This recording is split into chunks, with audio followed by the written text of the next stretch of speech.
We have an amazing group of speakers here today. I'm just going to share my screen. So what is today's purpose and what are we here for today?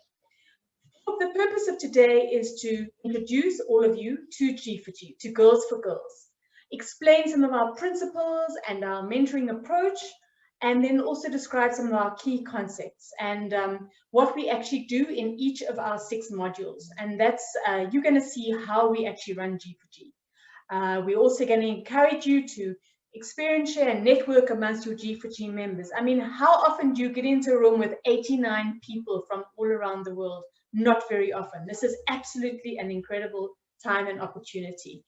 This journey with G4G is going to change your life. You have made a beautiful decision to come and be part of something very special today. So I'm very excited for you to be starting your G4G journey. We are now actually up to 92 people. Fantastic. We start every session with reading I Am My Sister's Keeper. This is our mantra for G4G. And I would like to ask a volunteer to please read this for us. Is there anyone who would like to volunteer? If you don't mind putting up your hand, please. I can't see, so if someone can call them out, that would be great. Hi, Bokani. Please go ahead, that would be wonderful. I will build my sister up, encourage her, empower her, and pray for her. I have no reason to talk about her, tear her down, be jealous of her, or compete with her. I am going to stand behind her and help her, push her into her destiny. Woo! Beautifully done. Thank you so much. Thank you. That was absolutely beautifully done. Well done. Now, we're going to have a short icebreaker, and I am going to hand this over to our amazing Kenny. Kenny, are you on the call? Hello, okay, Kenny. hi. Hello, everyone. So I'm going to post a link in the chat pod for all of you. Please click on this link, okay? And once you've clicked on the link, it's going to take you to a website where I want you to fill in 3 words of affirmation for 2021, okay? Please do not press enter after you've completed one box. So click on the one box, fill in the word, click on the next box, fill in the word.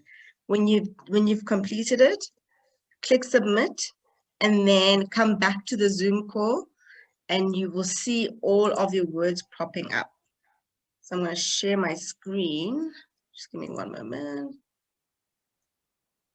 Oh wait, I have to do this one by one. There we go. All right. So the words are coming in.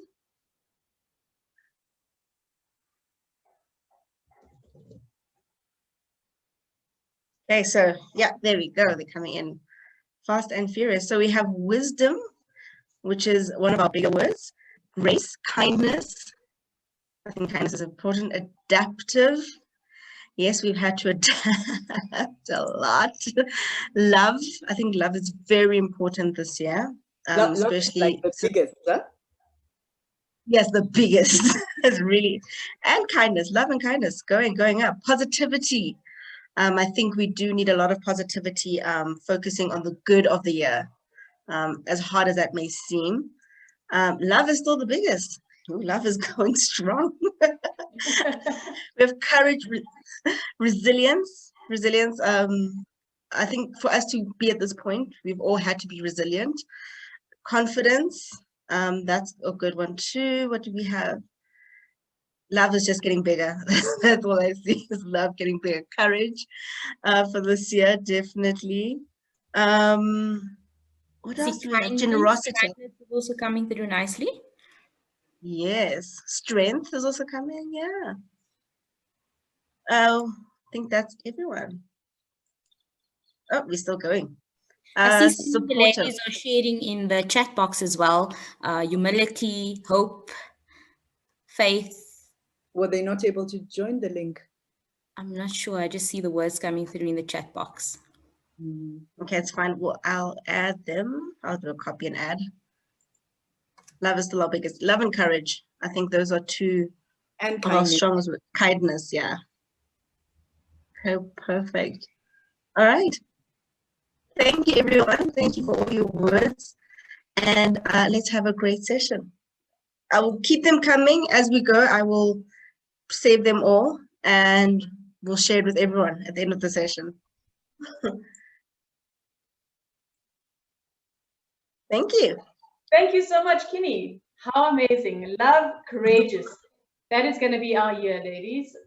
I'd like to introduce you to our trainers today. We have some phenomenal women who are going to be joining us as our trainers, and we're already on the call, obviously.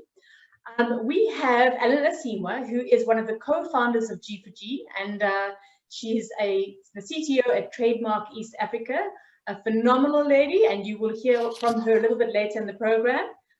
We've got Dr. Stella Kivilla, who's going to be talking to us about building trust.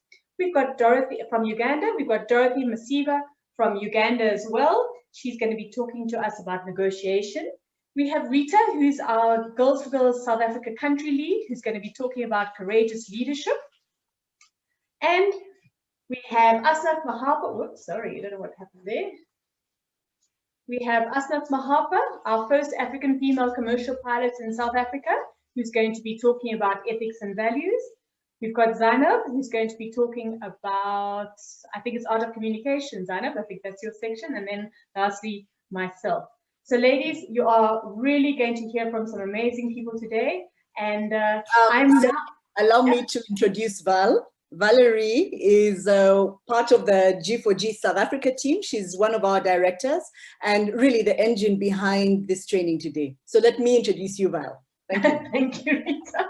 And as you're speaking, I'm about to hand over to you to start our Girls for Girls introduction, if you want to go ahead. Okay, I actually think it's Alan that's starting us off. Yeah, one of our founders. So Alan Asiimwe, who is really the mummy in the African region, and indeed one of the founders of Girls for Girls. She's going to tell us how it got started and where it is the organization would like to go. So over to Alan, thank you. Thank you so much. Val, can you please first take off the screen so that I can see these amazing women who are here today, 117 of them. I just want you to turn on your camera so I can do the big hi as Rita takes some beautiful photos. So hi, everyone. Hi, hi, hi, hi, hi, hi. I'm sending you so much love from Kampala, so much positivity, so much kindness, so much energy. I can't see your cameras on. Are they frozen or it's my screen that is frozen? Gosh, are you turning on those cameras? Hi, hi, hi, hi. All right, some big high fives. I want to see those big high fives. Hello, hello. And you know, you're exercising those muscles. You're exercising the breast muscles, the chest muscles. You know, move back that chest, roll those shoulders, roll them. You know, we just have to be fit as we are mentoring. We have to be happy as we are mentoring.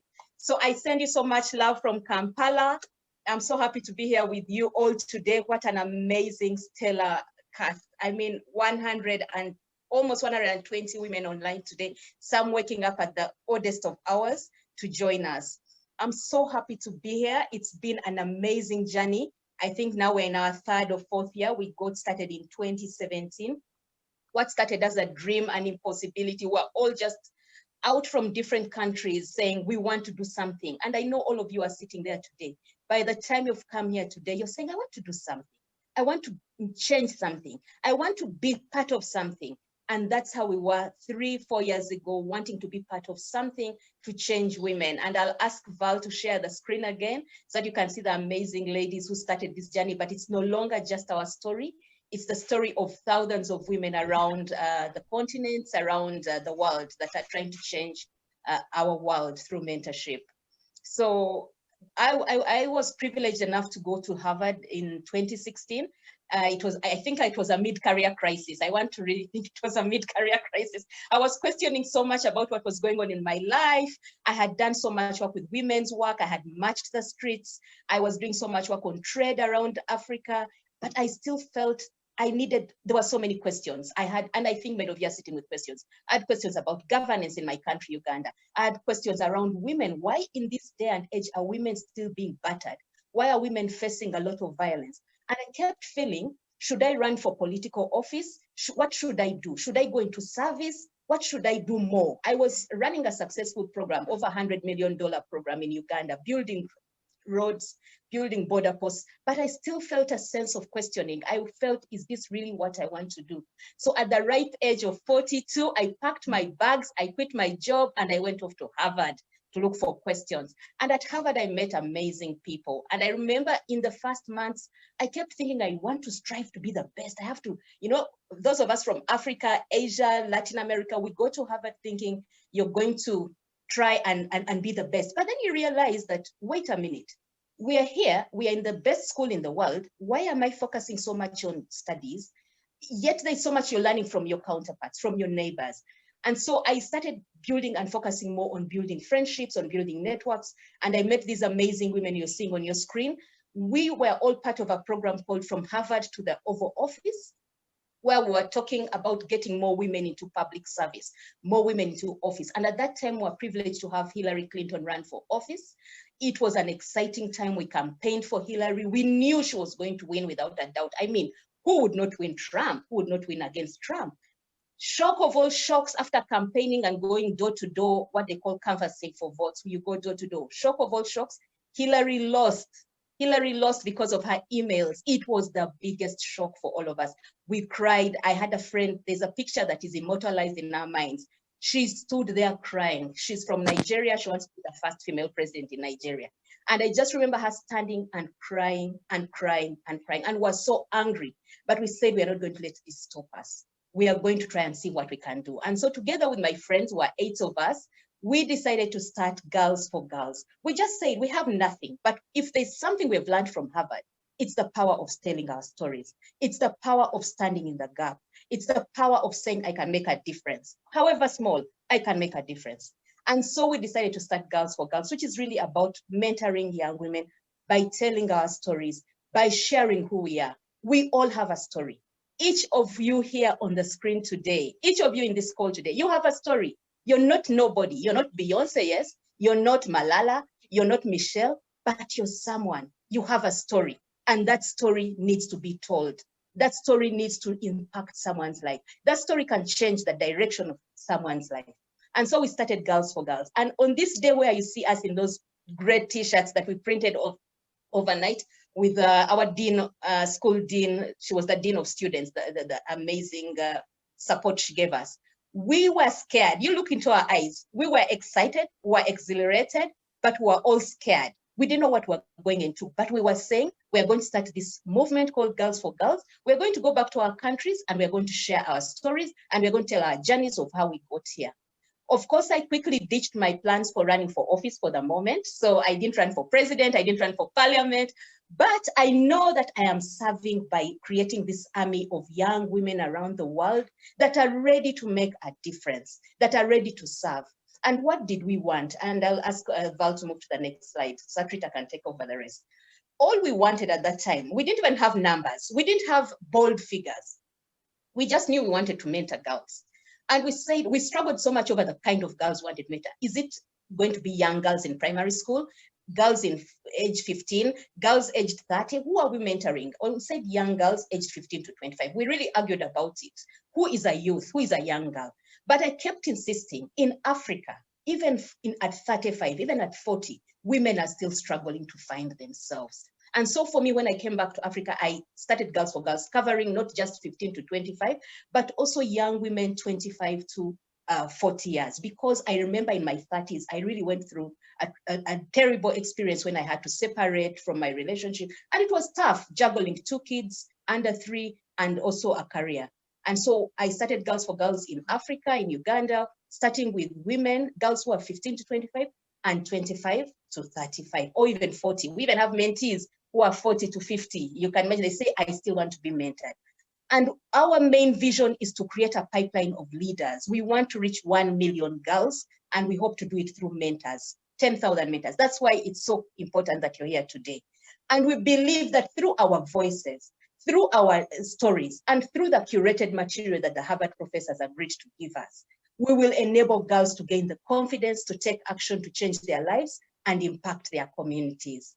this confidence, we are seeing it in so many ways. Young girls are taking up action to take up office, to take up jobs, to apply for that job they would always never have thought of applying for, to reach out, to start NGOs. They are making action in every way. And it's, believe me or not, it's our stories that are making this difference. So I welcome you all on board. I thank you all for joining. I ask you to ask yourself, are you here just as a tourist to visit and see what is this Girls for Girls that is happening in the world? Or am I here to make a difference, to touch someone's life with my story? I'll hand over to Rita, an amazing sister and friend, to tell you about our goal, our methodology, and how we do Girls for Girls. So welcome aboard, and I hope this roller coaster will go with you all the way. Thank you so much. Thank you, Alan. Okay, thank you, Alan. So I'm going to talk a little bit more in terms of the tangible things about Girls for Girls. And then Valerie will also be adding to that, talking about things at a more practical level in terms of setting up Girls for Girls. The first few bits are really to introduce you to Girls for Girls. The bulk of our time together is going to be going through the modules. So a warm welcome from Girls for Girls.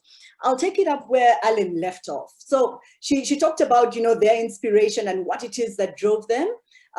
So as you're going through today, and like Alan was saying, maybe some of you are still scoping, you're still trying to understand, but even some of you who have heard about us, just for you to understand what it is we are trying to do, we're recognizing that women can vote now. A lot of us are in senior positions. We have ministers, we've had, you know, female presidents, Ellen Sirleaf Johnson. We now have Kamala Harris in the United States.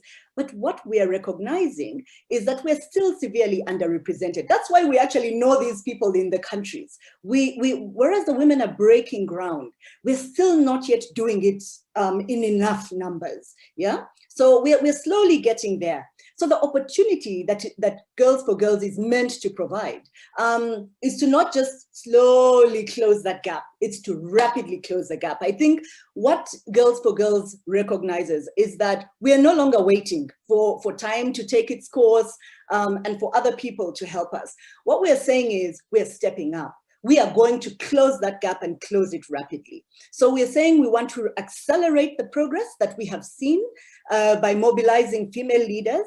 And what we want to do is we want to inspire and support the next generation to play a greater role. Here we say public leadership, which is really about seeing things from the government side, which is where policies changed and where we'll see big changes. But I think we've also begun to understand that Girls for Girls leadership comes in many different spheres. Private sector is just as important. Those of us working in the development sector, sometimes even at grassroots level, is just as important. So yes, that's what we're trying to do. We're trying to close the gap, but close it as quickly as we can. Next slide, Val.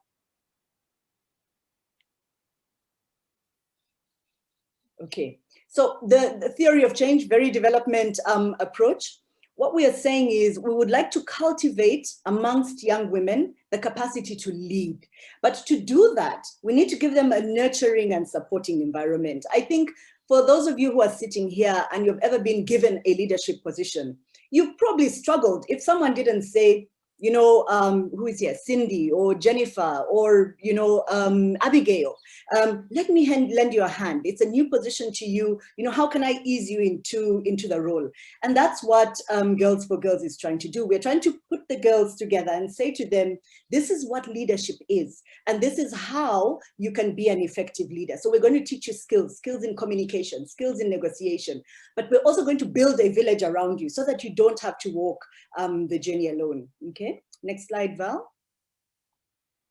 So we're on a mission to help the young girls develop courage, vision, and skills to take on public leadership. And you're going to see courage, vision, skills. You're going to see when I talk about the modules, as I quickly introduce them to you, that's what the 6 sessions we're going to spend time talking about today do. It is to say, not just push people into the leadership role. We're going to first say to them, you're capable of being a leader, and then we shall empower them with the skills.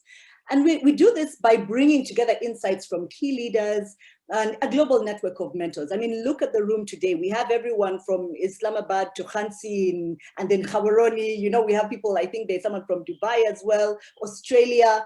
What we're also saying is that much as you might have a small space that you're operating in, we're also going to give you access to a broader network. And that we believe in the voices of young women, their hopes and their aspirations. And we definitely believe in their power to change the world. Next slide, please. Okay, so these are the sessions that we are going to go through. When you say you're a mentor with Girls for Girls, we're going to ask you to commit. And when you commit, there'll be a group or a cohort that you lead. Let me start unpacking the language for you. So a cohort is, let me start with a circle. A circle is the simplest form of how you can roll out a Girls for Girls program. So a circle has up to 8 people within it. Okay, so you, for instance, might think, bring together some family members. You might be a project manager at the office and you say, okay, let me bring together 8 young women that I want to mentor. So that is a circle. But sometimes it is done as an institution. So for example, a university might say, no, we want to run it. So there will be many circles within a cohort, say at the University of Pretoria or Makerere University or University of that type of thing. Now, when you set up these groups, there's a set course of modules at a minimum that have to be done. There are 6. And then you might add a few on. So this is what they are. We start off by introducing and building trust. And really, it's about setting the ground. You remember when we said we don't just want to push the girls into leadership. What we do is we first create a conducive environment, and Stella will be walking us through the session on building trust. Not only just building trust, but building trust amongst women and learning to trust women. Then once we've done that, that's the first session, we move into courageous leadership. Because remember, everything we're trying to do, we're trying to empower girls to lead. That is what we're aiming to do. So courageous leadership is a great starting point, allowing the girls to reflect internally and say to themselves, okay, I'm being told I'm a leader, but what does this actually mean? So we teach them how to find their mission and how to draw on the village that is around them, the village that we have talked about under building trust. Okay, then you've now assessed yourself internally. We move on to module 3, which is skills-based. Now that you have identified what it is you want to do in your leadership role, how do you communicate that? How do you actually start undertaking the leadership role? So the art of communications is very skills-based. Zainab will be walking us through that and teaching us the strategies. And you're going to see the difference between the modules. Some are very intense, where you're encouraged to sit down with the girls and reflect. But in other instances, it's very practical. We do role plays, and the ladies, the facilitators, are going to share that with you. Another skills-based one is the art of the negotiating for yourself and others. So once you have said to yourself, I'm a leader, this is what I want to do, this is my mission. And then you've been given the skills of communication. You're beginning to articulate what it is you would want to do. What is your agenda in life? You also learn how to win people over. That's the negotiation, yeah? And it's practical, even for yourself, maybe even us. I think we've been learning at the office how to negotiate for better pay, better contracts, better packages. But yes, how to also use it for the greater good. Not only just negotiating for yourself, but negotiating for other people. And as a leader, that's what you're going to be doing. That one, negotiating for yourself and others, is also very skills-based. And you're going to hear about that one from, I think Dorothy is leading us on that one. We then transition into now being able to run your public agenda under public service and running for office. It's about saying, okay, as a leader, this is what I want to do. I've convinced people, this is what I'd like to do. And this is now the project that I'm going to be rolling out. And Valerie will be leading us through that session. The last session is on ethics and values. And I think all of us sitting in the room today understand how important this is. Whether you're looking at it from a political sphere, economic sphere, there's a lot of things that go wrong. So ethics and values, it's the last one. It caps everything, but it actually cuts through every other module that has gone ahead. When you're being a courageous leader, what is your value system? What are your ethics and your values? When you're communicating, even when you're negotiating, whether it's a tender or negotiating for your team to be given that extra a bit of recognition and things like that. What is your ethics and your value system? So it's an undercutting thing. So those are the 6 modules that you're going to learn about today. For some of you, it will give you a lot of deep reflection, and maybe you'll be able to determine how you would like to be involved. Join another cohort or set up your own circle. Under principles and methodologies, there are 3 pillars that we have at Girls for Girls. So one is mentorship. We're going to talk ad nauseum about that today, and there's a slide coming up where we'll talk about how we mentor at Girls for Girls. 2 is about inspiration. Remember when Alan was talking, she said, you know, here what we really want to do is to share our stories so that the young girls don't feel, oh my gosh, I'm in this thing alone. For them to know that there are other sisters. So you're going to see it's interwoven into the art of communication where you learn to tell your stories. And we use people amongst our network or networks that we have. We bring them on board and they share stories with us in order to inspire us. Because if someone has done it, then it means I too possibly could do it. We network and we learn. So you will see G4G has fireside chats. Next week we have a goal setting session. Sometimes we have book clubs. We never stop. The 6 modules are not definitive. We are always learning, growing. It's part of the journey for mentees as well as mentors. And we have a powerful network. I mean, look at the people in the room today. We make sure we plug across each other. We support each other as speakers, mentors. We've had an international diaspora group with girls from Canada, Czechoslovakia, Czech Republic, so many different countries coming together. So it's a very powerful network that you're joining today. Next slide, please, Val. And I think next slide. I think it's the one on mentoring. Okay. So I want to just take a little bit. I know Stella is also going to come back to it because it's part of the strategy of building trust. But just as we start off, we are not training and telling the girls what to do. Much as we have a structured program, which is fantastic, you know, it's Harvard curated, we have great videos, you're very professional women, we do not stand in front of the girls and lecture. And you're going to see it in the methodology we do. We set up the circles to create that feeling of village, where we are all together, we are all equal. It's not me sitting here and everyone is sitting down there. You will see that the way we even engage at a physical level, it says, I am listening to you. So when you say you're a Girls for Girls mentor, you're a person who is an advisor. You're one who listens. Sorry, Val, Val, there's something happening to the slides. You're one who listens, and it's non-judgmental.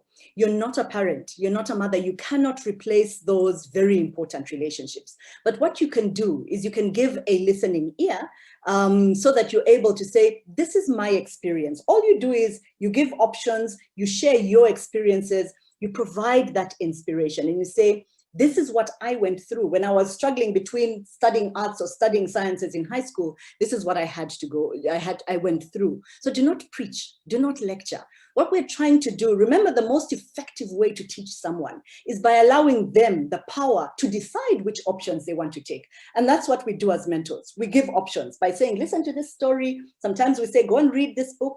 I Am Malala is my favorite one whenever I'm dealing with the high school students. We really listen to and we respect the mentors. We work together with them to resolve their issues. And Stella is going to tell us a lot about the strategies for how to be an effective mentor, especially under building trust. Without that, then you become like any other, person who is standing up there and delivering. So those are the basics. Val, I think this is my last slide, right? I hand over to you. Yes. Okay. So looking forward to engaging with you. I'm going to be doing courageous leadership. So handing it over to Val to give us a few practical things, and then we're going to dig into the materials. Thank you so much. Take care. Thank you so much, Rita. Okay, now I'm just going to give you a very brief overview of how G4G works. And we're going to have a Q&A session at the end where we break into our different country cohorts, country groups. So please, any questions that you may have, we can also answer then. But so this is just going to be a very quick overview that gives you an idea of how we operate. So obviously we have G4G is global, and I think we are now up to, it must be close to 23 countries. Alan, you might be able to confirm that. And we have leadership, 23 countries, yeah. And we have leadership teams in each of those countries who are responsible for recruiting the mentors and the mentees and speakers. Well, speakers are obviously sometimes cohort specific, where the cohorts themselves actually find their speakers. At a country level, there may be a legal structure, or it may be set up as a non-profit, enable it to create, to be organized and to make sure that they can fundraise, etc. Then we have founders, and we have the board and a coordinating team leader and groups per cohort. So it's a very clear structure. You'll see South Africa itself. We have our leadership teams, then we have a set group of cohorts, and then every cohort has a cohort group that leads that cohort.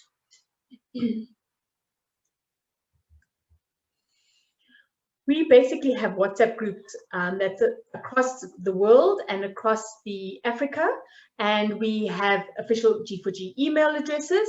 We have in-country WhatsApp groups for mentors and cohort WhatsApp groups, and there are global social media accounts and country social media accounts. Please make sure that you follow us at Project Girls for Girls and Project G4G. There is the South African Project G4G South Africa as well, and Kenya and I think Uganda have as well. Most of the countries are now setting up, so please look out and see if you can find your country on social media. How we prepare for sessions? We generally have five videos that have been done by Harvard professors that we share with both the mentors and the mentees 2 weeks ahead of the session, so that they can watch the videos. They range in time from sort of 10 minutes to 25 minutes, I think is the longest one. And it's just an overview of the session and what the session's about. And it gives the mentors and the mentees some context. The mentors will hold a planning session before the cohort, before we have the actual module or the session for the day, just to plan how it's going to be done, what concepts need to be covered, and who's going to do what in the sessions.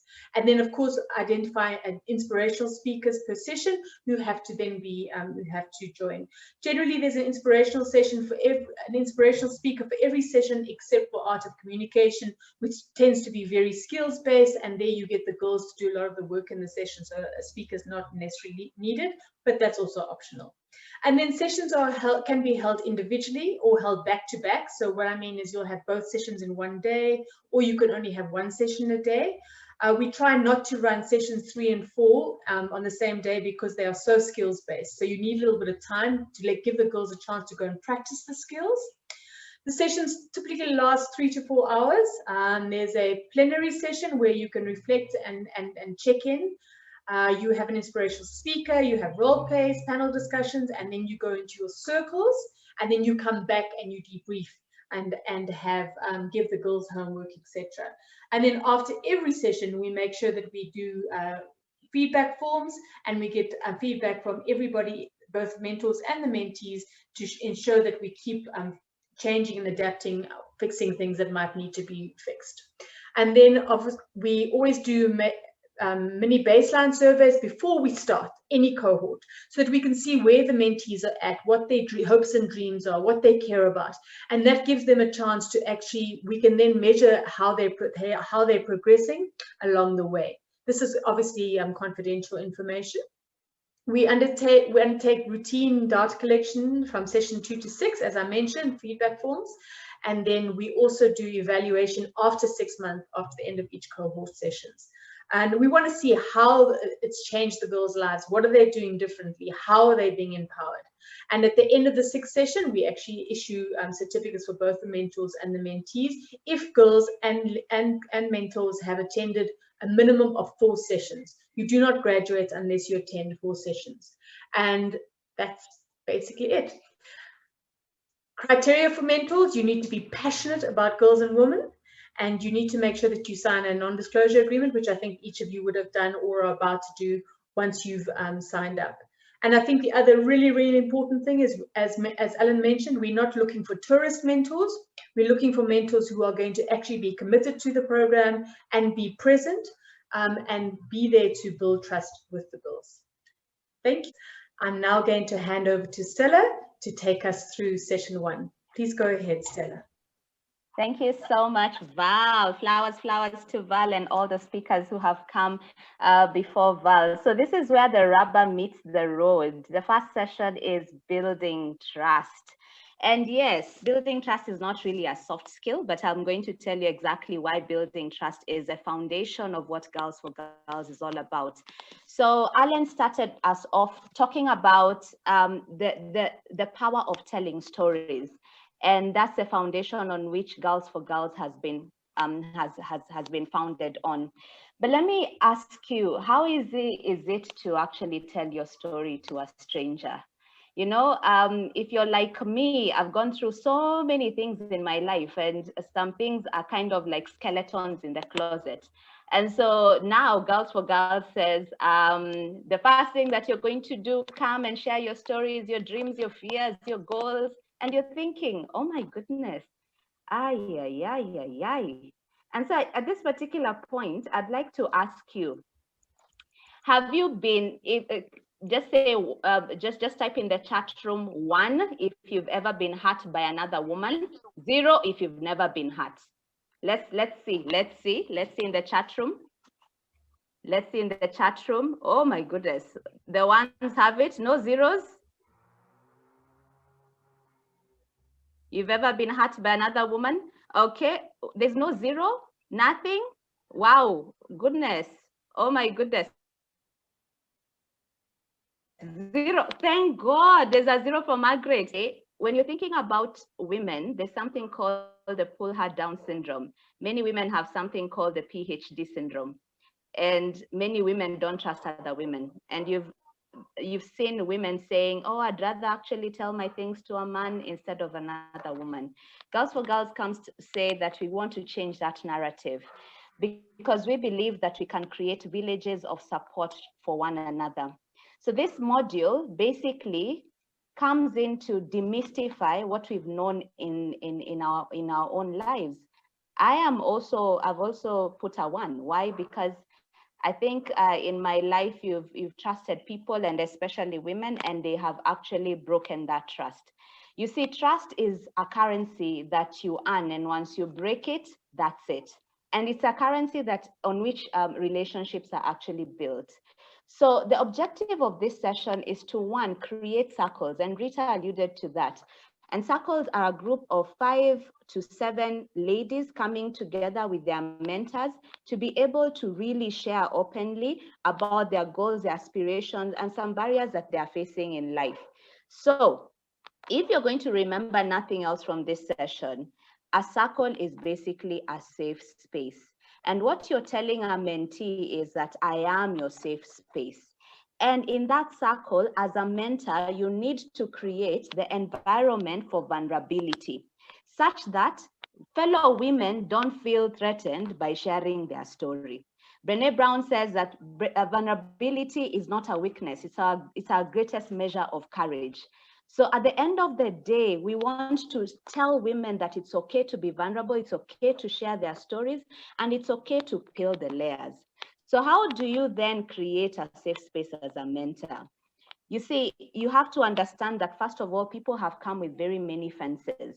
When I saw ones going off today in the chat room, I knew that even us as mentors, we have come with different layers. So the first thing you have to realize is that people have fences and walls that they have built to protect themselves. So this session, you'll find people not talking a lot. The second thing you'll realize is that people come when they're very suspicious. The third thing is that, everybody is just looking at each other with that eye of go fast. I don't want to go fast, all right? So as a mentor, your responsibility is to understand that it's okay for people to have fences because we are all here coming from different backgrounds. Now, some fences are hedges, some fences are stone fences, some fences are electrocuted fences, and some fences have so many, all the above, including mbwakali. And mbwakali is Swahili for a very harsh dog. So you can imagine, as a mentor, you will experience all these ladies. So worry not. At the end of the day, if you can create a safe space, then the women will be willing to actually share. So think about it as peeling the onion, all right? Every single time we go through sharing our stories, it gives another woman the license to actually share their own story and to actually peel another layer, all right? So how then do we create these safe spaces? And today we are going to do that in our circles shortly. Always remember, be wherever you are, be there. And that's Jim Rohn who said that. And it's the small things that we do as mentors that gives the other person the semblance of whether you are there for them or not. You see, what a mentor is actually looking for what a mentee is looking for from a mentor is they want to know, can I trust you? Do you care? And can you help me? And I'll repeat that again. Can I trust you? Do you care? And can you help me? So how do you do that then to a mentee? Be present. Be present. Now, how are we present in a digital era? The first thing I'm going to say is that switch your video on, all right? Why should you switch your video on? You should switch your video on because, let me just meet somebody here. You should switch your video on because eye contact also displays a lot of trust, all right? When somebody sees your eyes, when somebody sees your facial expression, they know that they are not talking to a wall. And I know right now I'm looking at some of you. Let me mention Shagun. I'm looking at you and I can feel motivated to continue sharing the story. I'm looking at Ngina, Cairo. I'm motivated to continue sharing my story.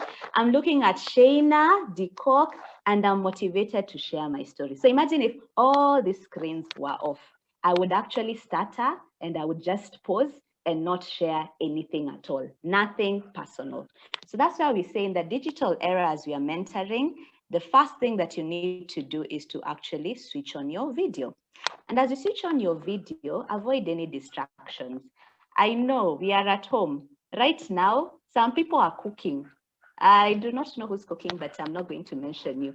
The only way we'll know is when I mention your name and I need you to comment on something, that's the time that I will find you. So imagine from a mentee's perspective, you're there giving instructions to everybody in the house. And you keep on saying, give me a minute, I'll be right back. You're interrupting that train of thought. So they feel that you're not there, you don't care, you're not listening to them. And at the end of the day, you will block that vulnerability that could have actually helped the mentee. So what you're going to do is to be present. You're going to switch on your video, but also most importantly, you're going to use a mirror technique. What is a mirror technique? When you hear a sad story, please also be sad, okay? That is called empathic listening. Now, that is a good demonstration of whether you are there or actually not. And Sam, let me just warn you about some of the things that are going to happen in the circles. People really have stories. Some of them are good stories, some of them are sad stories, some of them are shocking stories. It's nice to be there, to go there with them as they're telling the story. That's the mirror technique, and that's what we call empathic listening. The other thing is that you're going to set norms and ground rules for these circles. Remember, many people are coming from different backgrounds, so we are not assuming that everybody is accustomed to certain things. For example, what you're going to do as a mentor is to ask the mentees to actually be able to volunteer some of the ground rules that they want to govern the circle going forward. Why is that important? It's so that they can own the circle. Some of the things that come out is confidentiality, because some of the skeletons that are going to be shared in those circles, you don't want to hear your story outside there. So setting norms and ground rules for the circles is very, very important. Then you get to know each other. And I always tell mentors, go fast. When you go fast and share your story, you give the other person a license to actually share their story, because everybody is always waiting for the other person to go first. But let me put a disclaimer on this. This is not to share your whole entire life story. This is actually to say, why is G4G mentorship important to you? Again, as mentors, I know you are so accomplished, you are amazing super women, you have come from far, and it's very easy to take over the session. Yeah, this is not, you're on stage, yes, but you are facilitating the ladies who are supposed to be on stage, all right? So what I'm going to say is that start fast, share why G4G mentorship is important to you, why mentorship is important to you. Some of you have been mentored, some of you have not been mentored. So why is this important to you? Why are you here today? So introduce yourself, also share your goals and aspirations, and also fears and challenges. All right, so it's important to actually do that. Now what you're going to realize, the benefits of these circles are twofold. The first benefit is reverse mentoring. What is reverse mentoring? Most of you have come here to give back, and you're at a point in life where you're saying, I want to pay it forward. All right, but what I can tell you is that you will also be mentored. I remember the first time that I came to Girls for Girls. We started in St. Mary's Reparatrix, Bugonga in Uganda. And I was just saying, you know what, I want to give back. Yes, I'm a mentor. But then when I went through the first session, I was so inspired by these ladies. And that's why I do Girls for Girls over and over again. It's because the more I give, the more I receive. So the mentor benefits from the discussions, and you are challenged by the audacity and the fearlessness of these ladies who take action even when they don't have all the resources in the world. So you are going to benefit as a mentor.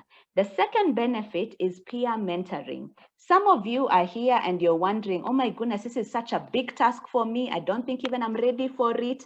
So at the end of the day, you realize that the mentees will even mentor themselves, because I've always believed that for whatever you want in life, somebody else has it. And I'll give you an example. One of the ladies that in a G4G STEM cohort was looking for an opportunity. She was so tired of where she had been. She had been in the same grade, same position for so many years. And at this particular point, she was contemplating to go to do her PhD. When she mentioned that to the circle, what happened is that the other ladies were looking out for opportunities for her. And guess what? One lady in her own organization saw an opportunity that could never have reached her because she was in a different department, and nudged her to apply. Ladies and gentlemen, today that lady is the head of business intelligence of MTN Uganda because another lady was looking out for her. Imagine that. That is the power of mentoring circles. So in a nutshell, people don't care how much you know until they know how much you care. People don't care how much you know until they know how much you care. So it's not about the profession. It's not about what you went to school to do. It's not about your qualification. It's just about caring. All right. So at the end of the day, I believe that everybody can be a mentor because everybody can tell their story. So because you have a story, you're here today, you can be a mentor. And I am willing to give you the opportunity to actually go into a circle. Yes, today we are going to create those villages, those safe spaces, those networks in just a little bit. And these are the instructions, and Val is going to help me to project the instructions shortly. You're going to go into your circles, and these are the instructions in the circle. You have only 15 minutes, and in a typical circle, you will run it for 50 to 1 hour. I know women talk for like 25,000 words a day. Worry not, we are unable to break those circles, even today as I give you this 15 minutes. You're going to have a facilitator from G4G who's going to really introduce the purpose of the circle. You're going to get a name for your circle. You are going to introduce yourself, You're going to tell us where you're coming from and why you are here today, why G4G for you. And when you come back, make sure you have chosen a person who is going to provide feedback in the plenary. I hope you are ready, and I'm going to ask Rita to take us to our circles. We are back. I know we cut you off. If you're like you did in a circle where people were speaking and suddenly you were raptured to the plenary session. Worry not, worry not. Circles are all about. I'm sure when you went into the circles, you're feeling a bit of tension, meeting new people. You're like, what will I say? Is my accent okay? You know, do I have the English to introduce myself? Do I have the things to say? I told you just 3 things, and you ended up talking and talking and talking. Now you have new best friends.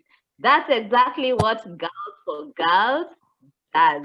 So you can imagine, as a facilitator of the session, which you're gonna do as a mentor, don't worry. Let nature take its course. You will definitely succeed. Why? Because at the end of the day, when you create that safe space, women start speaking. And when women start speaking, we cannot stop them. So we want to get some feedback. I know we had so many groups, but I'm going to just pick randomly. I was in a very, very super exciting group 19, where we got our names. What I want us to do, all the team leaders, type in your circle name in the chat function. And I'm going to speak just 2 to be able to respond in 1 minute what your experience was in the circle. And that is circle number 5. 5, 5, 5. 5, 5, 5, going once. It's me, Rina Wilken, our Team circle leader of circle Can number you hear 5. me? Can I talk? Awesome, welcome Rina. What was your experience in the circle? What's the name of your circle? We did not get to our name because we really struggled to get on board all of the circle members. So we then just started out talking about who we are, where we are coming from. So we did not get to decide on a name, but it was just a good experience. And the crux of the matter is in the end that all has this passion to become involved in assisting young girls.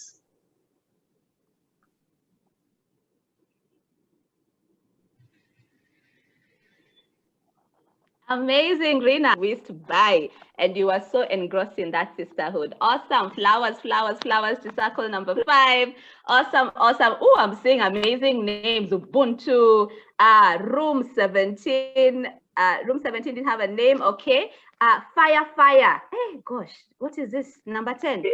3. What is that? Wow. Discover Vegas. Oh my goodness. Now we know where you want to travel after this whole lockdown corona issues are done. Anchored Girls, Courageous 8. So for you, you've decided no more people are adding to your team because you're 8. Courageous 8. I love that. Ubuntu, Authentic Angels, Rudisha, that's a Swahili name. Where? Girls on the Go, G4G Eagles, Team A. Wow, can you imagine?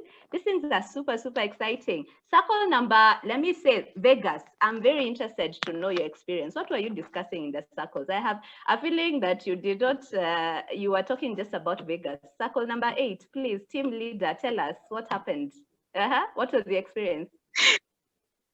Good morning. The experience was amazing. It was a group of phenomenal women. And interestingly, we were all from different countries. The experience was amazing. Here is Discover Vegas. You know, our group norms were creating trust and through confidentiality, and us saying as a group, what happens in Vegas stays in Vegas. And the second norm that we created as a group was participation, being present at all the sessions. So that's why we are Discover Vegas, because what happens in Vegas stays in Vegas, and you want to be able to create that safe space for the mentees. Awesome. Can you imagine? Flowers. Whoa. Hey, Wow, look at the creativity of all these women. And see what happens in Vegas stays in Vegas. Oh my goodness, this is just the beginning of Girls for Girls. It's such a fun experience. You are going to discover the girl in you. You know, sometimes as women, we go up the corporate ladder, we are taught how to be certain things. You've built walls, you show up like, you know what, like a, you know, like you have so many walls and you forget about that girl within. I promise you the Girls for Girls experience reveals that girl in you. So as I conclude, I want, Val, please project the last slide, things that you need to be careful about. And I will summarize this in acronym called PRESENT. So I want you to write PRESENT in your a notebook if you're writing. And the first P, everything that you think about as a mentor in the building trust session is summarized in this acronym called PRESENT. So the first P is being physically present. We've seen very many people, and Alan talked about it, Rita talked about it, Val talked about it. You come, it's a hit and run affair. When we are doing Girls for Girls for women, young women living with HIV and AIDS, we discovered that this is where trust is broken. So the first session, we went through rigorous pains to actually gain the trust of the ladies. Imagine having lived with HIV and AIDS for all your life. Of course, there's stigma. I mean, there's so many things that are going on. And for the first time, they were opening up to mentors. That we did the building trust session. But that's what happened next. Some mentors didn't come back for the second session. And we got feedback from the ladies, and they were so broken. And they said it took us our entire being to be able to reveal certain things to you. So when you don't come back, we translate it as rejection. That was such a aha moment for me, you know. I was like, wow, being physically present, finish what you start. That's what I'll say. Don't hit and run. And I know life happens at the end of the day. But once you commit to a cohort, and we always say, do one cohort until the end. There are 6 sessions. And many times you'll meet once a month. Just show up. You've decided to commit, just show up, you know? Just show up and finish what you started. Because once you don't show up the next time, people translate it that you just ran away. Maybe you judge them harshly. Maybe you don't like them anymore and you've just run away. So show up. The second thing is the second letter is R, which is relate. I know we come from different backgrounds, but find a point of commonality. So if you're mentoring young women, just remember yourself when you are a young person, you know? And Rita talked about the basics of mentoring. So you're going to relate, you're going to go back to page 5 of your mentorship circle to be able to your mentorship guides to be able to look at the basics of mentoring and know what to do and not what to do. What to say and not what to say. Don't be judgmental. You're not teaching, you're not mothering, etc. But relate with the ladies, okay? And you may not have gone through that same experience, but you can practice empathy.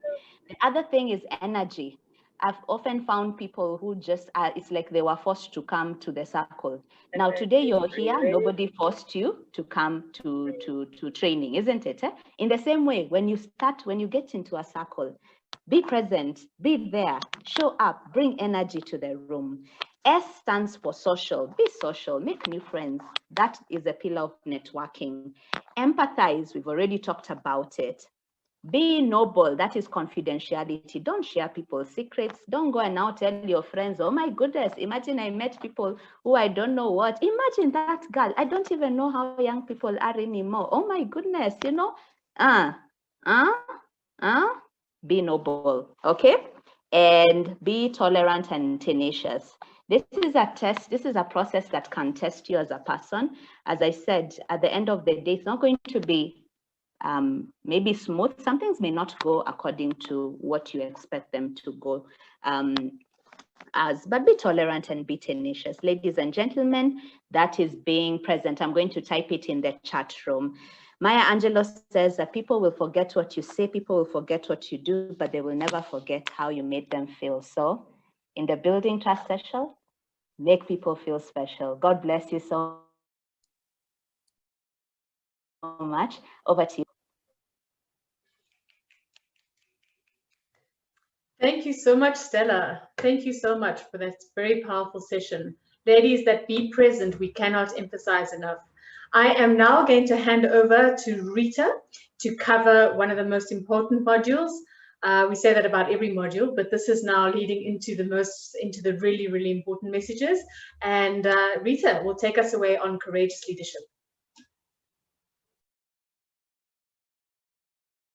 Thank you, Val. May I just ask for that slide, the first slide for courageous leadership to come up. As we went into the breakout rooms, we realized some people don't yet have their materials. So you can take a screenshot of this slide, because this is what I'm going to be speaking to. Because we like to connect, I will be asking for the slide to come down. So just take a screenshot for those of you with laptops. Alternatively, if you've got your phone next to you and you take a picture, and then I'll ask Val to drop it so that I can connect and talk to you guys. Thank you, Val. Okay, like Val says, and I'm so happy she said it, it really is one of this is the core and the crux of Girls for Girls. Remember, what we are trying to do at Girls for Girls, if someone just says, 1 minute, tell me about Girls for Girls, somewhere in that 1 minute, you must be able to say, we're empowering girls to lead. So courageous leadership is it's the heart of everything. I think we've even had debates as to whether if the girls have not gone through courageous leadership, whether they should actually graduate and say they're G4G mentee. So let me continue the story. Stella has walked us through what the first session will be like. It's that awkward one, but we broke into our circles. We've named ourselves. We've kind of like gotten a feel for who is in my circle, and you've began to establish your norms. You've even articulated them. When the girls come back for the second session, it means we're now no longer strangers. Remember, the girls always go back into their circles. I think it's important that building trust comes before courageous leadership, because courageous leadership is deep. It is a self in introspection. You'll see that the rest of the modules coming out after this, it's outward looking, but courageous leadership is about yourself. And the one big thing, I think, like Stella said, if you take away from this session, is that what we are trying to do is to convince the girls about this, that leaders are born. Leaders are not born, they are made. We're trying to convince every girl that within them, there is a leader. Some of them might already be seeing it. Others might actually already be leading, but there will be a number who are walking into that room and they were dragged there by someone, or an auntie made them attend, or a lecturer said, you go and attend Girls for Girls. The ones who don't believe in themselves. We need to make sure that what we are doing is we are creating that platform and that opportunity to say to them, you are courageous and you must be able to see yourself as a leader. So that's the big thing that we're trying to do under the module of courageous leadership, to give them confidence that they believe in themselves, that they begin to see themselves as leaders. Because if they can't see themselves as leaders, everything else we are going to do, teaching them how to communicate, how to negotiate, we are then not investing in a leader, because she hasn't seen herself as a leader. So that is why this is a very important session. So you build on the building trust. You're now saying, this is your comfortable space. It's your safe space. The Vegas ladies, what happens here stays here. But this is where, you need to believe in what your sisters say to you. So what are we trying to do under courageous leadership? One, we're going to empower the mentees to identify role models, mentors, sponsors in their lives that are going to give them that positive energy and spirit that says to them, you are a leader, okay? There's a saying in Africa, and I got it from Jennifer, who is actually in the room today. We co-facilitate together on development projects. If you want to walk, if you want to go somewhere quickly, walk faster and walk alone. But if you want to go far, if you want to go far, not fast, far, walk together, okay? For me, it's a symbol of the power of village. So when we are saying to the mentees that you are a leader, don't try and walk the journey alone. Huh? Look for people who will walk the journey with you. The other thing we're going to try and help them do is to appreciate different types of leaders. And we say different because there are different leaders. You think of Winnie Mandela in South Africa, you think of someone putting her fist up, rebellious, putting her cause forward and getting it. Then you think of Mother Teresa, you think of Ellen Sirleaf Johnson, very quiet women. In their quiet dignity, they know how they do it. And what we're saying is each of you here, each of the mentees, we all define our leadership style. And you want to define what is comfortable with you so that you're an authentic leader. If I try and copy Stella, everything Stella does, what she dresses like, how she talks, that is Stella. What we are going to try and say to them is, look at Stella, look at Edith, look at Barbara, and pick the things that you like, the ones that resonate with you, so that you can then say, this is who I am. We are also going to encourage them to be practical about their leadership. I think I always say to the mentors, and whenever we're preparing for the sessions in South Africa, that if all we do is we put knowledge here and the girls are not acting on it, they're not practicing it, then really we have lost. Remember, we're on an agenda to change the woman agenda. So if we pump people with knowledge on leadership, art of communication, how to negotiate, but they're sitting selfishly with these skills and this information, we are not building that pipeline of women leaders that we are looking for. So always encourage the girls to act. So those are the big things. Those are the objectives that we are trying to do under Courageous Leadership. Okay. The way we are going to do it, there are 4 key principles. There's a great video by Nancy Cohen that would be sent to you in advance of the session. It's a 20-something video. When you listen to it, you're going to be selfish. You're going to think first of yourself. That woman evokes, she makes you think about you yourself as a leader.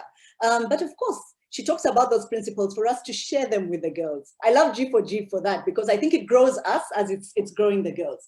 And the 4 principles are this. Know your mission or your purpose in life. That's 1.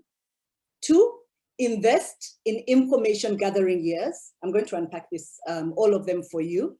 3, choose and grow your village. Okay. 4, keep your eye on the bigger picture. So let me go through each of these principles, and I'm going through them in detail because like I said, it's introspection. It's going to make you think, and it's going to make the girls think.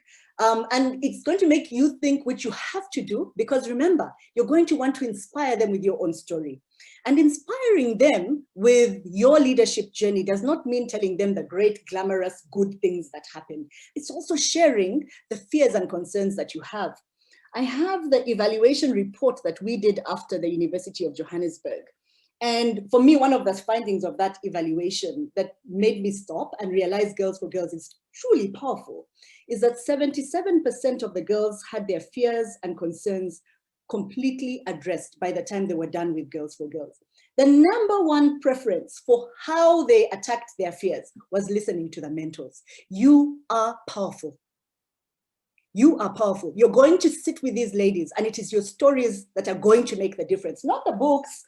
The materials are going to be great, but it's you with that personal connection. So let's get started. Know your mission or your purpose. It makes sense. You need to know what your big life goal is as a leader, because what do leaders do? They change things. So if you're going to be a leader of what? You have to ask yourself, what is it I want to change? And the answer to that is going to come from what your big life goals and what your purpose is. You need to be careful because, and we ask this in the baseline study because we ask them to fill up these forms before we meet with them. And by the way, that information shall be shared with you. So before you meet the ladies in your group, you'll have, we normally hide the personal details, but we give their answers. So you'll know that there's someone in the room whose goal is to be a doctor. I'm saying be very careful, because when we ask them, what are your dreams, your goals? A lot of the girls, their dreams and goals are articulated in a very short-term fashion. I want to graduate from my bachelor's degree. I want to enter accounting. So a high school student says. It's very minimalistic. So this courageous leadership is to help them understand that they're the big goals. And then they're the small, shorter term goals that you undertake in order to reach the bigger goal. But it's to open their minds. There's more to life than being a student in accounts, okay? Then you become a student in accounts. Then what? So it's to open that and you share your story. I mean, I always say to people, like for me, going into law school, I thought it was to be a lawyer, but at night when I'd sit with myself, I'd imagine myself leading Greenpeace. For those of us who are old enough, environmental law was huge for us. I always imagined myself being one of those people on that big ship, stopping people from drilling and things like that. So initially, as a young girl, I used to interpret that to mean I want to be a lawyer, an environmental lawyer. But now that I'm older and wiser, and maybe if I'd had a mentor to explain that to me, what I was really fighting for was justice. Yeah. So that's my bigger goal, not to be a lawyer. Lawyer is short term. It's the steps towards it. It's just one of the facilitators and enablers. So that's how you share. Yeah. And you help them understand and say, oh, you want to be an accountant. Why do you want to be an accountant? Yeah? Why do you want to be a lawyer? Why do you want to be a teacher? Just help me understand. Then the stories begin to emerge. That's why we asked you, why do you want to be a G4G mentor? Go and think about it tonight. There's something bigger that you're chasing. It's not stopping at being a mentor. There's something bigger that you're looking at. So that's how we explain and illustrate to the mentees. And as they dream, as they articulate and begin to say this is what they're dreaming, a lot of them start to say, I want to do this, but I don't have enough money. In fact, I can't pay for my studies right now. Help them understand that you will always be able to tackle things as they come, but it should not stop you and it should not limit you from dreaming. And that's why we bring inspirational speakers. Asnath Mahapa, who is going to be talking today on ethics and values, for example, we bring her. She's the first Black commercial woman pilot in South Africa from a rural village in Limpopo. Limpopo is one of the less known provinces in South Africa. So when we bring her, there's an authenticity. The girls listen to her and say, you mean a little girl used to stand and look at those planes with no plan, but somehow she made it. That means I too can dream big and I can get myself there. So our job is to say to them, dream big, and to encourage them to dream and give them that inspiration. But also be practical and give them strategies. Introduce them to people who will help unleash that dream. Encourage them to read books. What is it that freed you? For me, I always say to people, it's 7 Habits for Highly Effective People. It's a book that till today sits in my heart. I Am Malala is a book. We have people here from Pakistan. I Am Malala is a book I love to give young people because like a girl, 11, 13 years old, and she's taking on people who want to take your life. How did she do it? Okay, so that is know your mission. And know your mission is going to challenge you as well, because I think all of us, even us, 49 years old that I'm turning this year, I'm still refining my mission. Yes, Barbara, I can see you. We are here this year. It's okay to share with them and say, I'm still refining my mission. So it's fine to say to the girls, you need a big goal. Don't worry if you haven't figured it out. And the video, Professor Nancy Cohen has great tips in terms of how to give the girls comfort, but to keep them aspirational.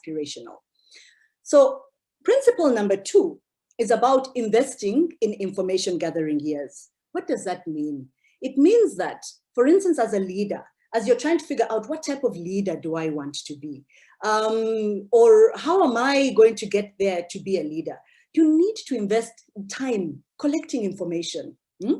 And all great leaders do that. I think Professor Nancy Cohen also talks about, they spend time. There are times when you see people exiting for 1 year, they don't want to come for social events. They're just reflecting. They read books, they talk to people. And it doesn't mean going to the circles where you're very comfortable. In investing in information gathering years, you really want to throw yourselves out there. And this is again where we want to encourage the mentees. Try something different. Go and interact with groups that are different from you. By the way, you might like it, you might not like it. But even when you don't like it, it's okay. It's part of the experience, isn't it? You're saying, I don't want that. I always say that to my daughter. I said, try it. I paid for every musical instrument. Guitar, piano, whatever. Turns out she's not a musician, but she tried it and she can say, I don't like guitar, I don't like piano. I paid for ballet. I used to find her sitting outside waiting for me. She's a scientist. She's working in a research lab today, but at least she knows for a fact what she doesn't like. So we say to people, you say you want to be a good speaker, go to Toastmasters. What if you try it and you realize you don't like standing in front of people and talking, but you like to share your knowledge through writing? So that is what investing in information gathering years is. It's really trying to learn yourself. I think even us at this stage, still take that time. Just go back and explore with yourself. You know, what else is it that can make Rita a better person? I find that when you're discussing this principle on investing in information gathering years, the girls are hungry for information. They ask, what books do you read? So you actually have to come ready to share, like what books, you know, what books you read. They love internet. I think when we're talking about the younger generation, be very careful about giving tips. Okay, so our generation, we like to read. We know information comes from books, but it's very online and gadgety for them. I talk to my daughters and the younger women in my life, and I say to them, where are you getting your information from? The bloggers and things like that. So we encourage our mentees, if you're spending 2 hours every day blogging and looking and whatever, rather than just flipping from one website to another, why don't you go to one that will grow you, will grow your skill, will grow your knowledge? That we challenge them that way, but come ready. You can't just tell them, you go and blog on interesting website. They'll ask you, like who, like what? And they know they're influencers. So you have to do a little bit of homework before you come for that. But so really it's to free them and say to them, discover your style of gathering your information. It might be through people who are social, it might be through engaging. People who are introverts, it's the books and it's the personal blogging and things like that. So be ready to share that information. I always say to people, then the real you emerges. The more you read, you analyze and you say, no. Then you're really allowing them to see themselves, and they're beginning to now definitively, as leaders say, this is what my interest is and this is what my passion is going to be. Principle number 3, it says grow your village. If you're looking at the books, it says grow your village. I edited it to say choose and grow your village. The village is important. Stella has told us that we actually start off there. We create that comfortable space.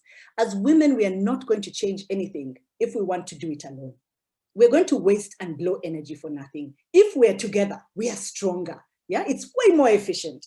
So the village is important. It is, we say it, it's like, you know, the way in traditional societies, not just African, I think in many places where we came from, you know, people sitting around the fire in the evening with grandmother and aunties sharing stories. We do it now, maybe we do it in a different setting, but we share that, yeah? So the village is very important.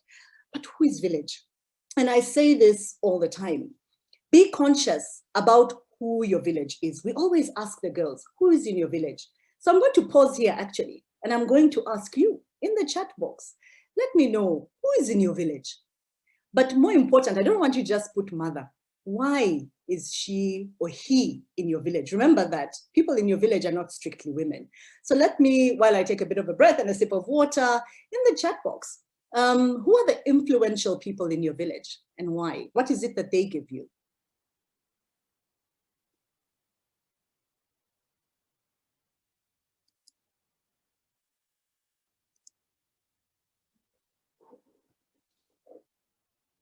Yes, I'm waiting in the chat box.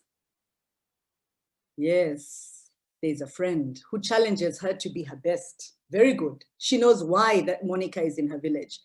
Stella, 4 sisters from high school. My greatest cheerleaders.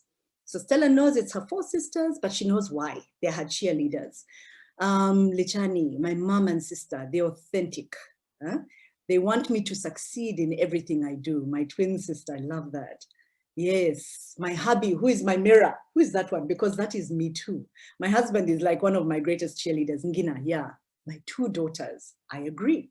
They're courageous, they know what they want. So you feed off of that courage, that's fantastic. Oratile, my mom, she taught that being a woman is not a disability. So thank you very much. The point is this, when you have people in your village, and this is what you want to encourage the girls to do, they need to be intentional about the people in them. You can't just say, my brother is in my village, my uncle is in my village, what for? You'll end up with a village of 200 people, but you don't even know what you're getting out of them. So be intentional. Encourage the girls to think about, why is this person in the village?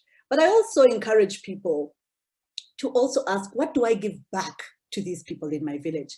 I say this because Professor Nancy Cohen also stresses that we should all learn to be givers. we can't just be takers, yeah? So if you say so-and-so is in, Stella is in my village, I can't just be going to Stella all the time to get knowledge. I can't just be going to Barbara and saying, Barbara, give me professional career information. Barbara and Stella at one point are also going to say, okay, I'm investing time in her. It's about building relationships. And I think it's a very good culture for the mentees to adopt at a very early stage, that it's not just about taking from this world. We accuse Generation Z, I don't know, X, you know, of being selfish. But the truth is that, what are we teaching them? So encourage them as well and say, look, you might not feel that you can give something, but you know, you do. When I first joined my family, I married the oldest man on the Motlana side, but I am the youngest makoti, like they call it, in-law.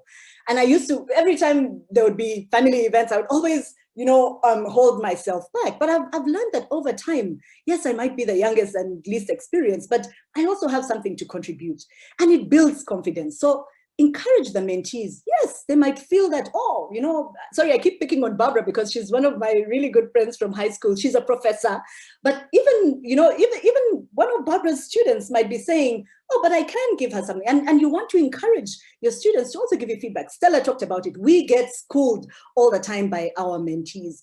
I brought a number of my nieces, my daughter as well, to G4G, but it's amazing the interpretation they give you of some of these modules. Like, wait, I did not think about it that way. So encourage them. And what you're doing is you're building the confidence. They're beginning to learn, oh, okay, I too can step up. So choose and grow your village.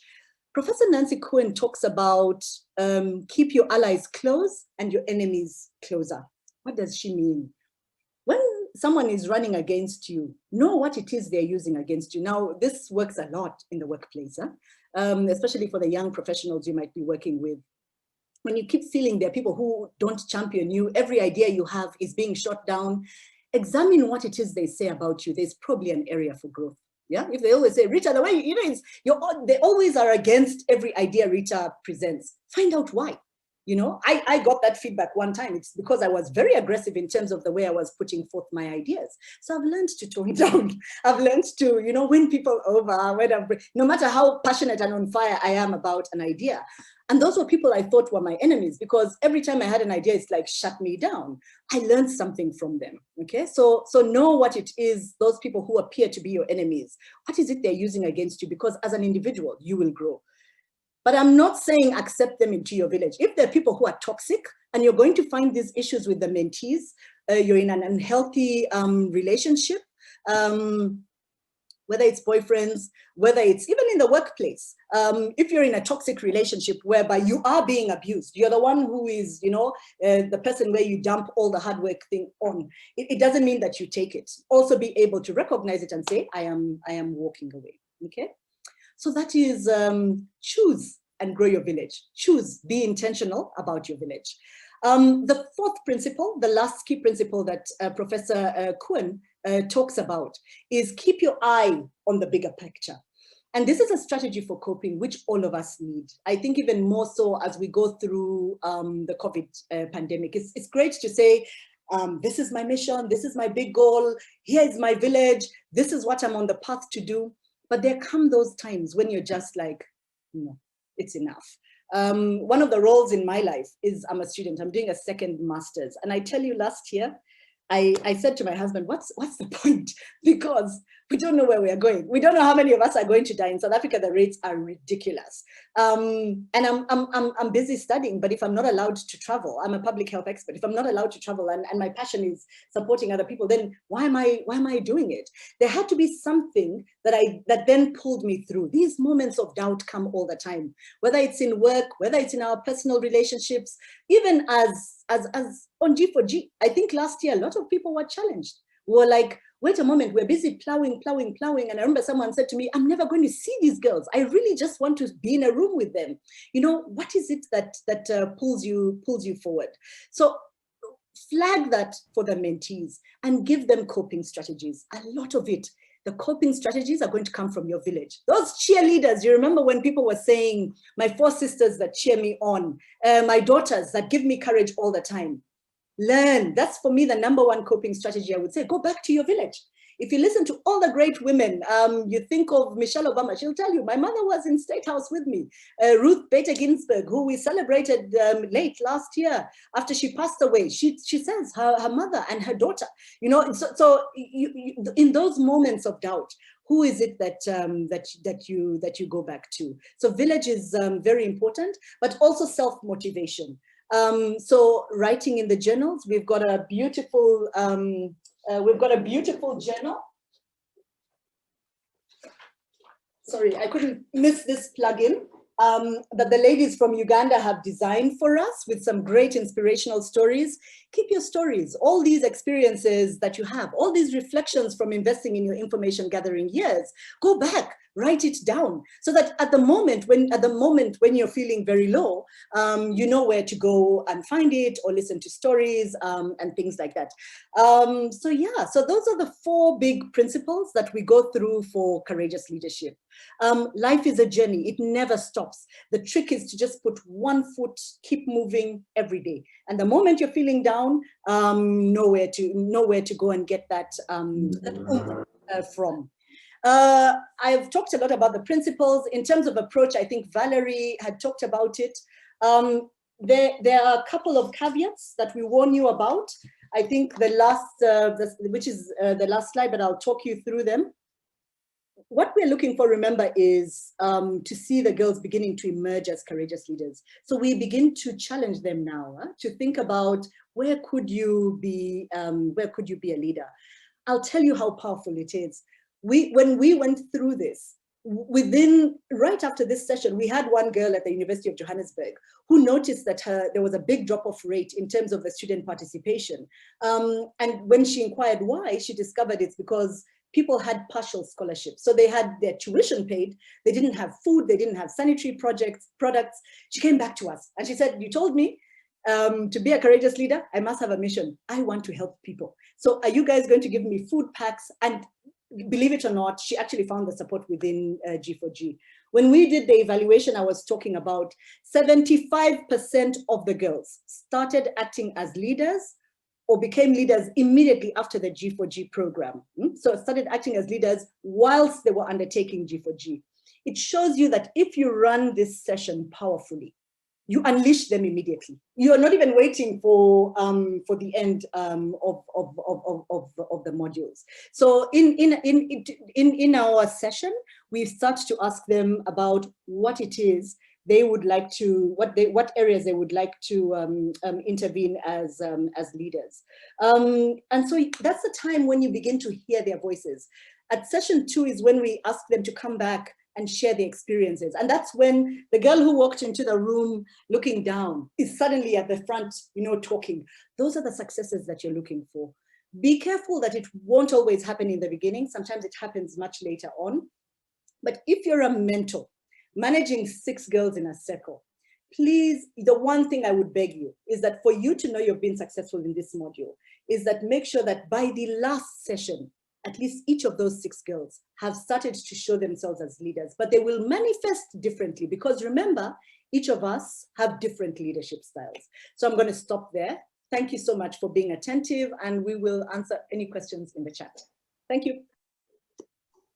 Thank you so much, Rita. I think you've really made clear how important this session is. And ladies, this is the foundation for everything that comes thereafter. Yes, we've had the building trust, but these 4 core principles now underline everything going forward. But now we start the skills-based stuff. And this is the next very important session that really will be covered by our beautiful Zainab, called The Art of Communication. Please go ahead, Zainab.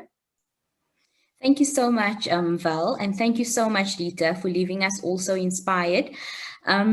I'd just like to start off first by saying that the best speakers in the world are the best storytellers. They have a gift not to only tell a great story, but also to share a lot of what the details that others wouldn't. So the art of communication, it's our first skills-based section within the G4G program.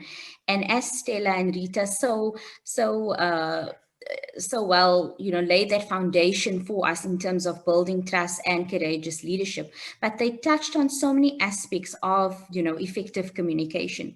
And I think this session is probably one of the favorites amongst us. But I guess every presenter will say that their session is the favorite. What I'd like for us to touch on, during this session is to try and identify what are the challenges that we experience. And if you'd like to share in the chat box, what are some of the challenges that you experience when you're communicating? I'd like to see that pop up as I go through the session, just so that we can all understand and also identify that we share so many similar challenges. And these are the challenges that our mentees will face and experience as well. Squeaky voice, butterflies, confidence, and keeping the story focused. And I think that's so important, fear in the audience, being misunderstood.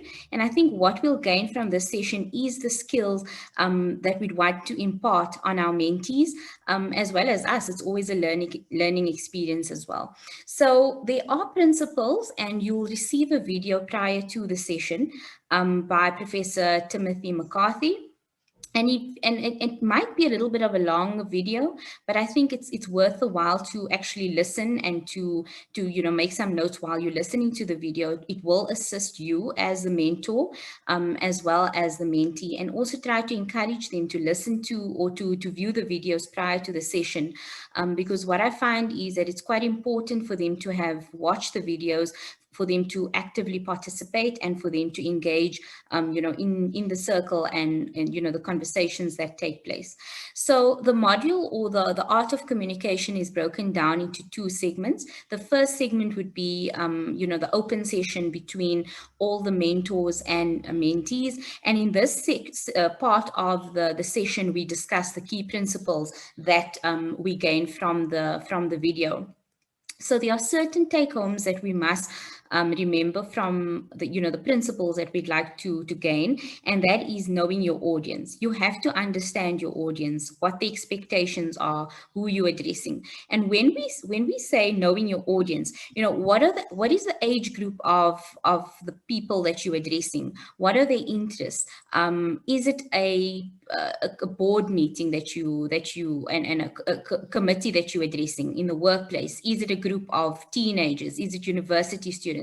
And based on knowing your audience, you would then adapt the way that you are communicating with them. Knowing the why behind the what. So this is also very, very important. The reason as to why you are passionate about a certain subject that you're sharing, and actually what is driving, and motivating you to believe in something. And the what and the why also leads to, values that you can instill in your mentees. But you need to know the subject matter that you are discussing, having evidence, knowing the facts. So that's quite important in order for you to be able to come across to your audience. Then something that G4G stands by is telling your story. That's another principle that we'd like to impart. So, when you're sharing your story, it doesn't mean that you have to share your own personal story. You can share a story of somebody else that you are left inspired by. And then also you can share, when somebody talks about a bigger group of people, so that would be us sharing a story about a community or a society. So it's not necessarily just a personal story or your life experiences or challenges, but it can also be that of a larger group of people or of somebody else. And I know Rita likes to always pick on or mention the story of Asnath Mahapa. And that's also another story that I'm always left inspired by, coming from rural South Africa and then, facing all the challenges that you do, but still achieving the dream. And I think what comes across for us is that you don't have to only, relate, your challenges, your life experience, what your dreams and aspirations are, but you can also touch on that of someone else. So that's very, very important, sharing your story. When you're sharing your story, what's very important or something that you need to get across is it's pivotal pivotal in terms of the manner in which you're relaying your story, and to be authentic if you are sharing your personal experience. Authenticity and you know, the way you communicate this is so important because it allows for the mentee to gain the lessons that you've you know, or that you're trying to impart. So basically, you know, you are sharing your personal story, but being true to yourself, and the lessons that you have experienced and that you're trying to impart on the mentees is something that will stand out to them. And this would lead us to also the skills that we're trying to prepare our mentees to leave the session with. So that's quite important for me when it comes to, you know, sharing your story. I'd like to know in the chat box, you know, some of the, you know, you've all discussed the challenges that you experience when you're communicating, but how have you overcome these challenges? Because, you know, if you are shy and if you have a you know, fear for your audience, or you fear a squeaky voice, how do you overcome these challenges? So I'd like you just to share in the chat box for the benefit of everybody else, just to say how you come across, how you overcome this. I see Nondomiso says Toastmasters, always plan and prepare ahead. That's that's important. Practice.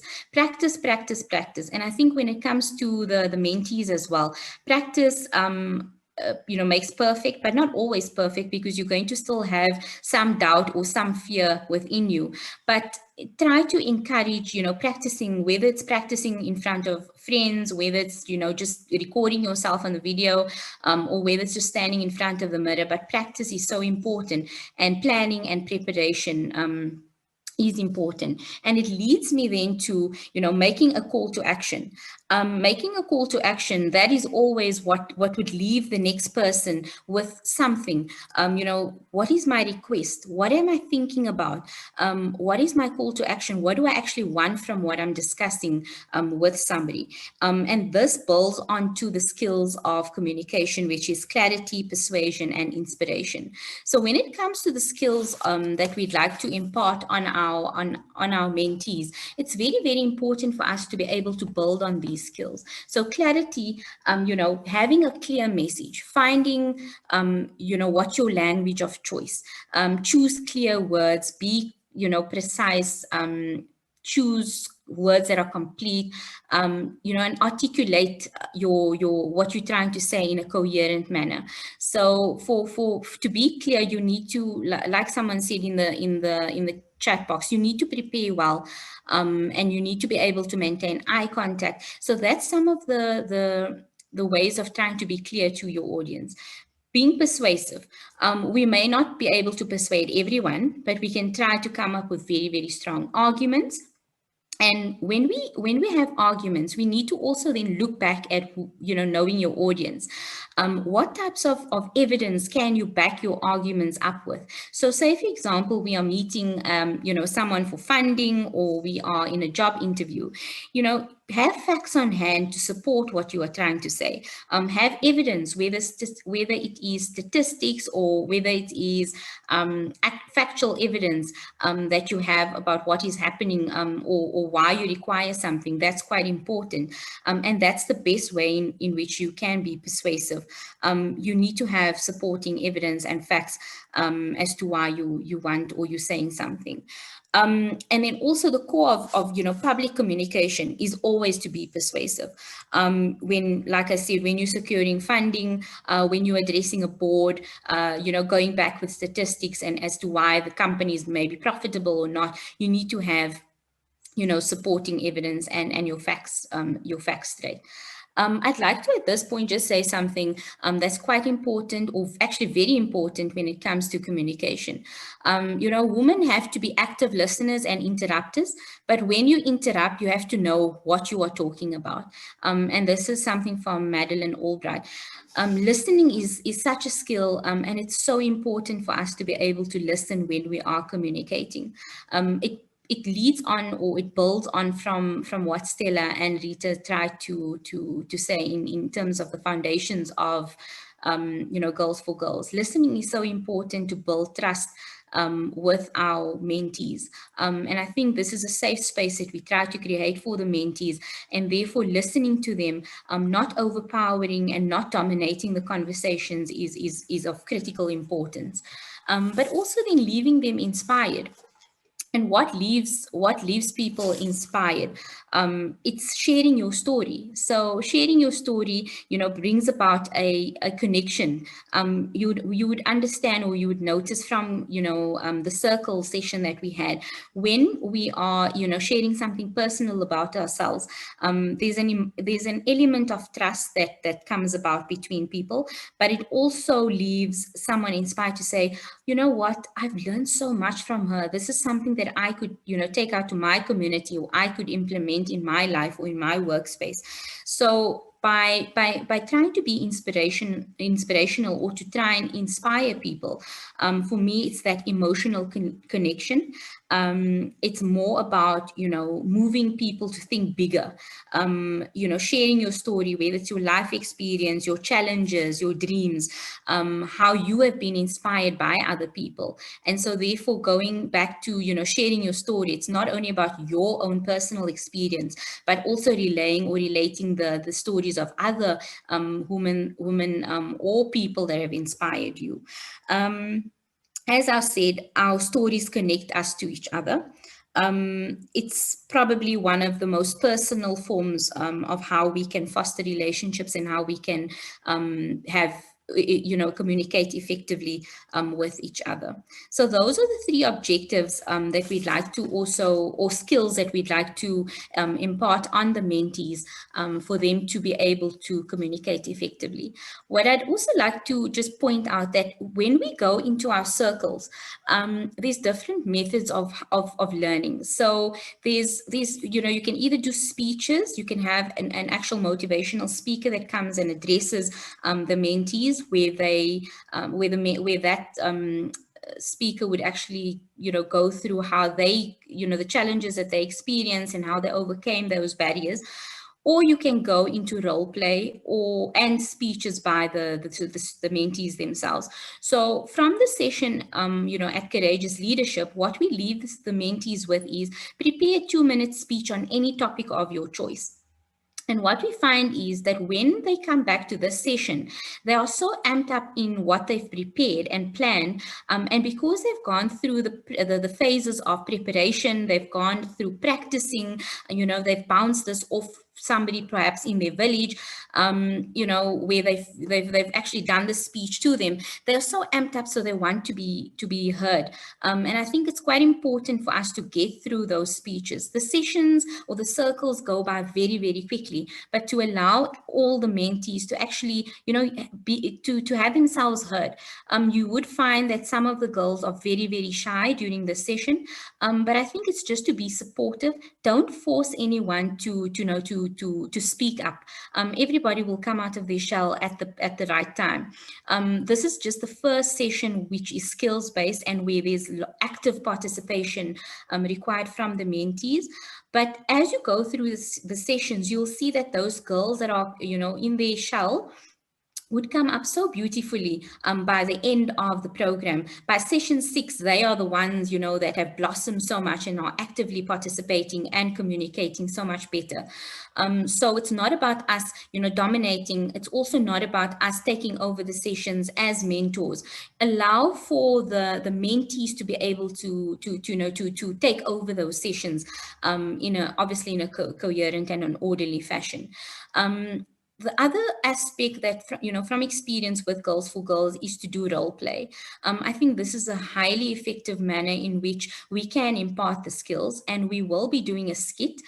So I have a very good actress. She's just won one of the awards for Best Actress. I have Kinelwe, and she's just going to join me to kind of demonstrate, the type of role play that we can do in our sessions. So Kinelwe, hi Kini. Hi, can you hear me? Yes, I can. We've been sharing a raise room for the last, couple of months. I think it's like 6 months since we started uni. And I've had some, you know, experiences and issues with you that I'd really like to address. You know, it's making it quite difficult for me to study because you have your music blaring, you have your friends over like really, really late. You know, we've been with each other only for 6 months, so I thought it would be best for me to, you know, just address the you know, what's happening so that it makes it a little bit more easier. The purpose that I'm, you know, at university is because I'm here to study. I really want to graduate in the shortest time possible. I have a family that's, you know, dependent on me. They've invested a lot of time and money in my studies. And, you know, the music and the friends over, it's just not working for me. So I'd really like to know how we can, you know, solve this issue with each other. Well, thank you for bringing that up to me. But at the end of the day, this is also my space. So I'm allowed to play music. You can put earplugs. I think that would be a great solution. As for my friends, they come over so that I can socialize. Isn't that the point of university, to socialize? So, you know, what you are saying is correct. Yes, we are here to socialize, but there is a bigger picture. I mean, we are in our final year. There's lots of hard work that, you know, has to be put into our studies. I have lots of projects and my timetable is really, really cramped. So I'd really like to just, you know, find a middle ground of how we can do it. I know you are a night person, I'm a morning person. I study better in the morning and you thrive, you know, at night. Is there any way that we can respect each other's, you know, space? I did mention that, you know, my entire family is behind me. I mean, I have this heavy weight on my shoulder in order for me to succeed so that I can, you know, make them proud and support them. I guess we could try a middle ground. What about maybe at night I socialize outside so you can get some sleep? And then I can have my friends over in the morning and you can go to the library. I think that will actually work because I do spend a lot of my time at the library, you know, during the day. So that will actually be better. And I think it will be a win-win for both of us, you know, in terms of how we can deal with each other. Great. I'm so happy that we could resolve this. Thank you so much for understanding. Okay, thank you. Great, thank you so much, Kini. So I think what I'd like to just get from you in the chat box is what you thought about the conversation, what you thought about, you know, how we communicated with each other. Did we adhere to the principles? Did we try and, you know, impart what the principles were that we spoke about earlier? And if we didn't do that, you know, how can we overcome the challenges?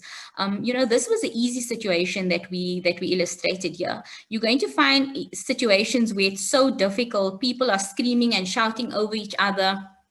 And you, like, now you're trying to, in your mind, you know, just go back to the principles. How do you deal with those situations? And I think, you know, in the chat box, it benefits everybody so well in terms of how we can overcome that.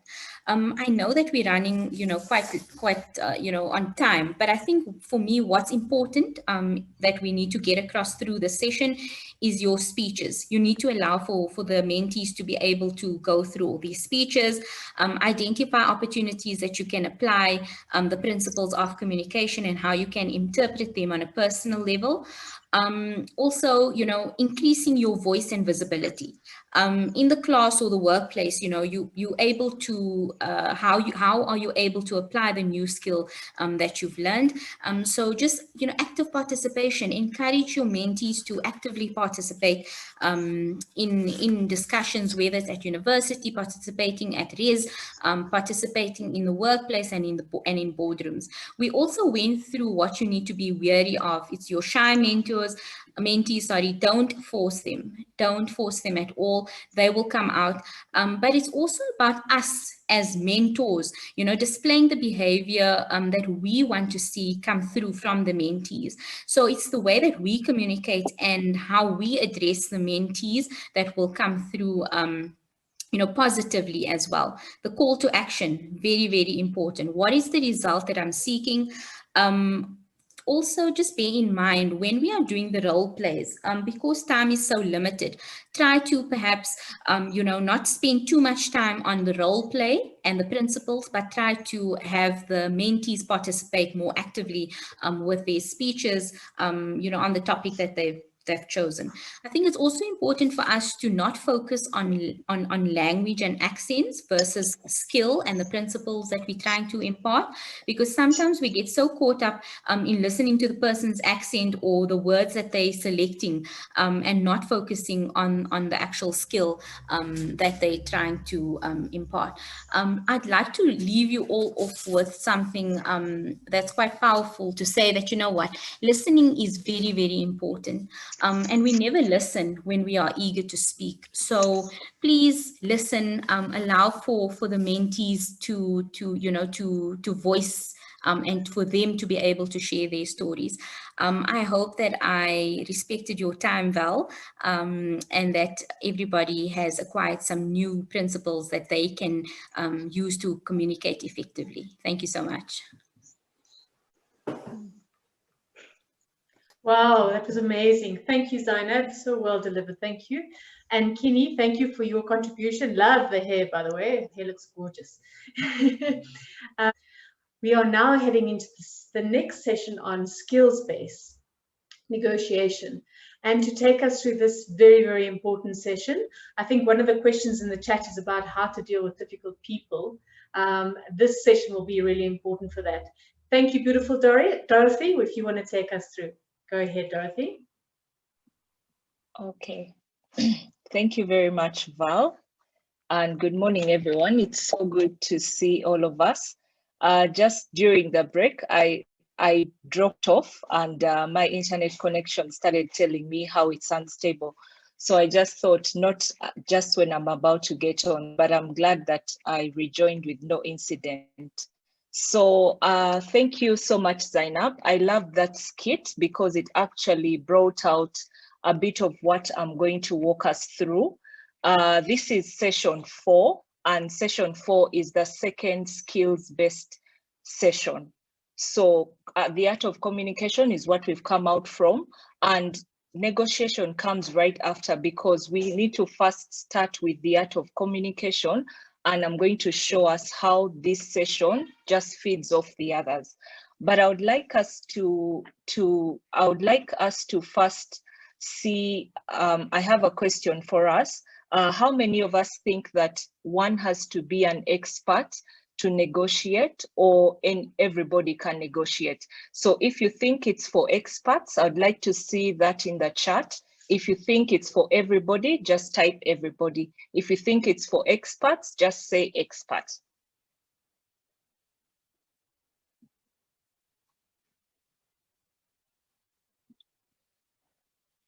Okay.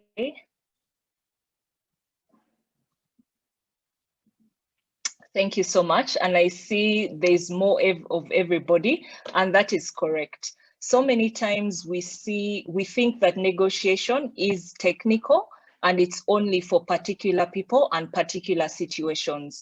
We know several times, what comes to my mind, I hear so many football players. For those of us that are football lovers, there are ridiculous amounts when players are trying to cross clubs. I always wonder why, but we might think that that is the only scenario. Or you see people in very powerful suits with big briefcases signing governments across countries, etc.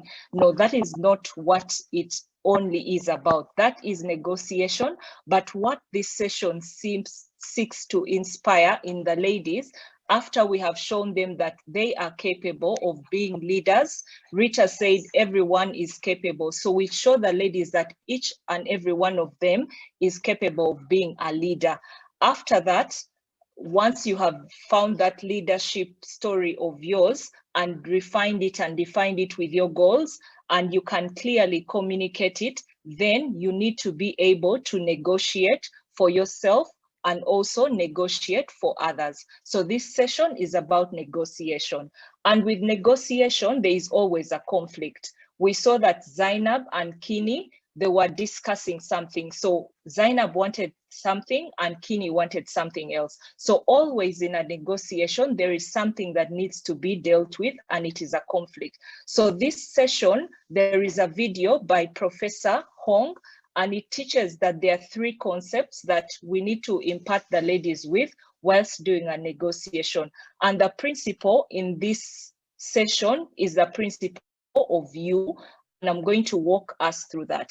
I've said negotiation is aimed at conflict resolution, but this session is advocating for ourselves and advocating for others as well. Out of courageous leadership, Rita also touched on being able to understand the bigger picture, understand that beyond ourselves, there is the community, there is the greater good. And that is where advocacy comes about. And advocacy is really us being able to drum up support and drum up interest in a cause or a policy. It could be a cause that we are comfortable, we want to see something done about, or it could be a cause that we are either passionate about or it makes sense to us, it means a lot for us. And that is where advocacy comes in. So back to negotiation. We have to understand the 3 principles which are in the video. And what is important is being able to get the mentees to watch the video, and even the mentors themselves. We found that it's not effective, even the circles cannot be effective if the mentor has not watched the video or the mentees have not watched the video. And because that is what is discussed through the circles. So the first principle is you, and you means me, the mentee or the mentor. And I'll just share a little story. It's about understanding what your goals are. What are you passionate about? What drives you? Because when you're entering into a negotiation, you must always know and understand what your side is. Session 1, which is the foundation, is courageous leadership. What are my goals? Where do I want to go?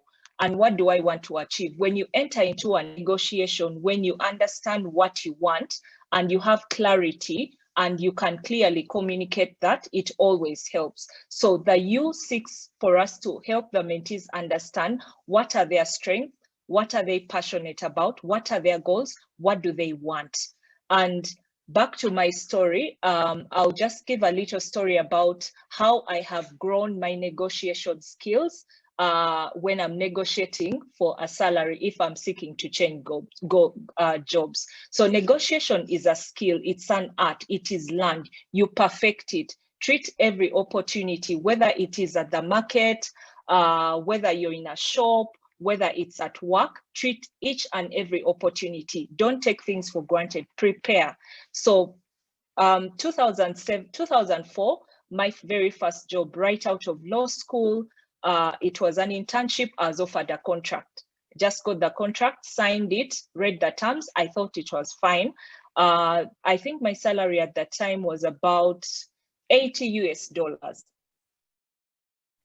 I didn't even ask any questions. I just signed it. Why? Because I didn't know. I was out of school. I needed the job. I felt they were giving me such a big favor to give me the job.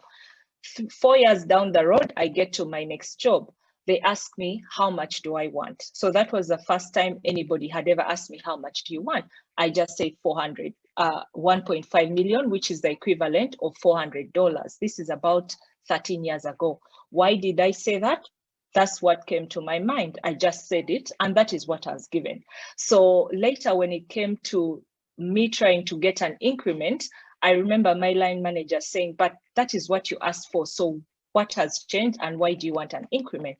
Fast forward now, when I'm going into that kind of discussion, I prepare. I have an Excel sheet that has where I have all my expenses listed. I have other options from other consultancies where I have other income streams. I understand what do I want to achieve, what are my goals. So fast forward now, when I'm getting into that kind of discussion or negotiation, there's so much else that I consider, and there's so much else that I prepare so that it can be successful. So that is the U bit. So that is how we show the mentees that they need to understand what are their strengths, what are their weaknesses, and then they can be able to come out of a negotiation with successful outcomes for themselves. The O is for others. And we live in, the O is for others. We live in a community. We have so many roles.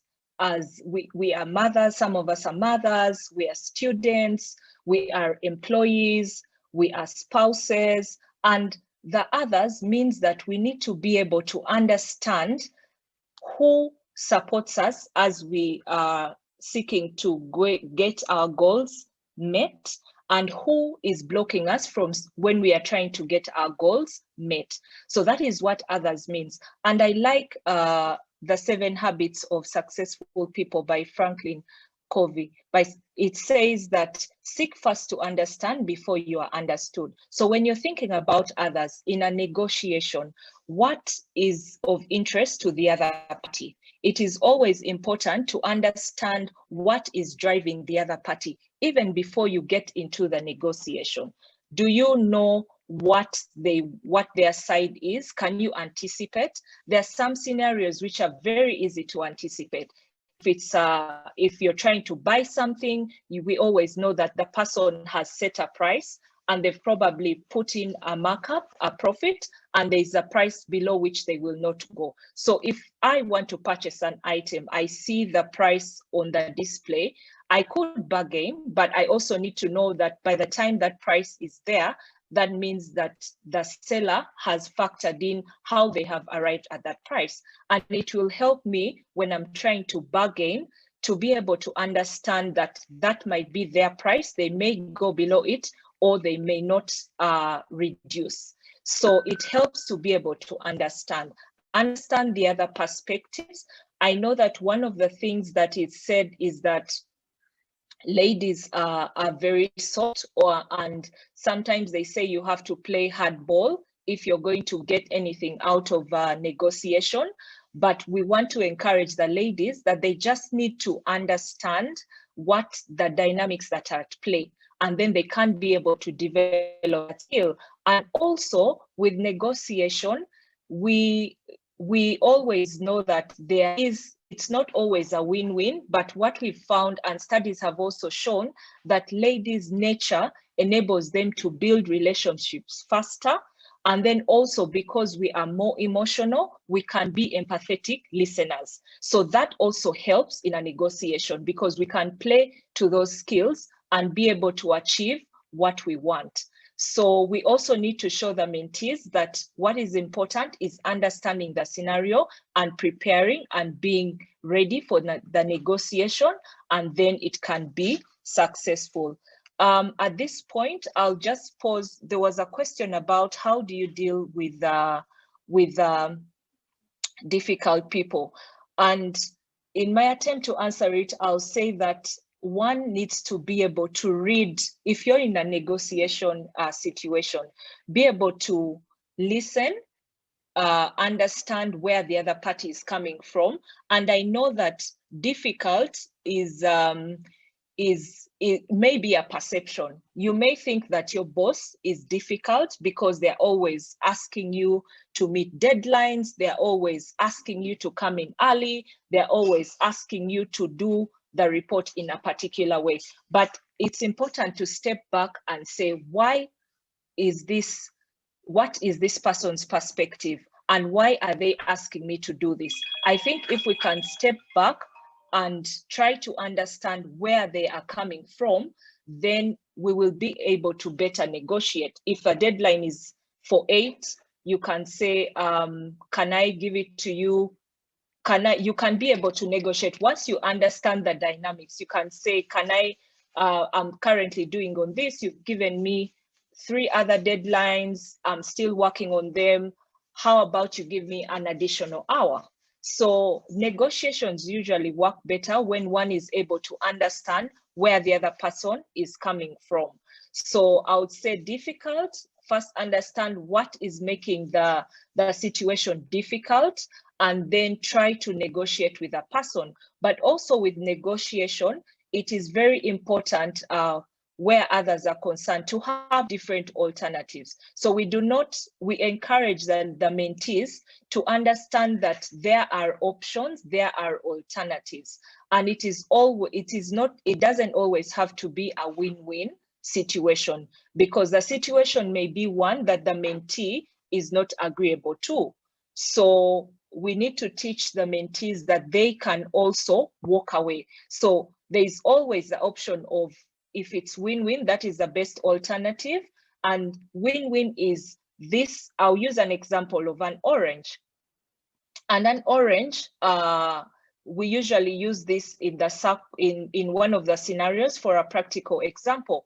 I could just want, if I'm talking to Val and we just have one orange before us, I might be interested in just the juice. Val might want to use the zest to make a cake. So we both are fighting over the orange, but when we sit down, have a conversation, what we actually want is different. So we need to teach the mentees that in a negotiation, what is also important.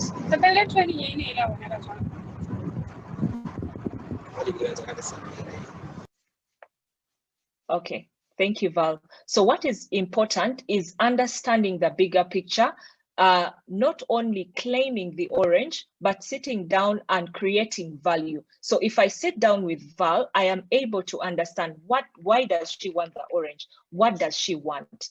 Then I also understand that I am only interested in the juice. I'll squeeze it out and then I'll probably trash the orange, and yet she wants the zest. So negotiations are about creating value, and there's always there's a big pie to share. So it's not about what I want, but we must be mindful, what do others want?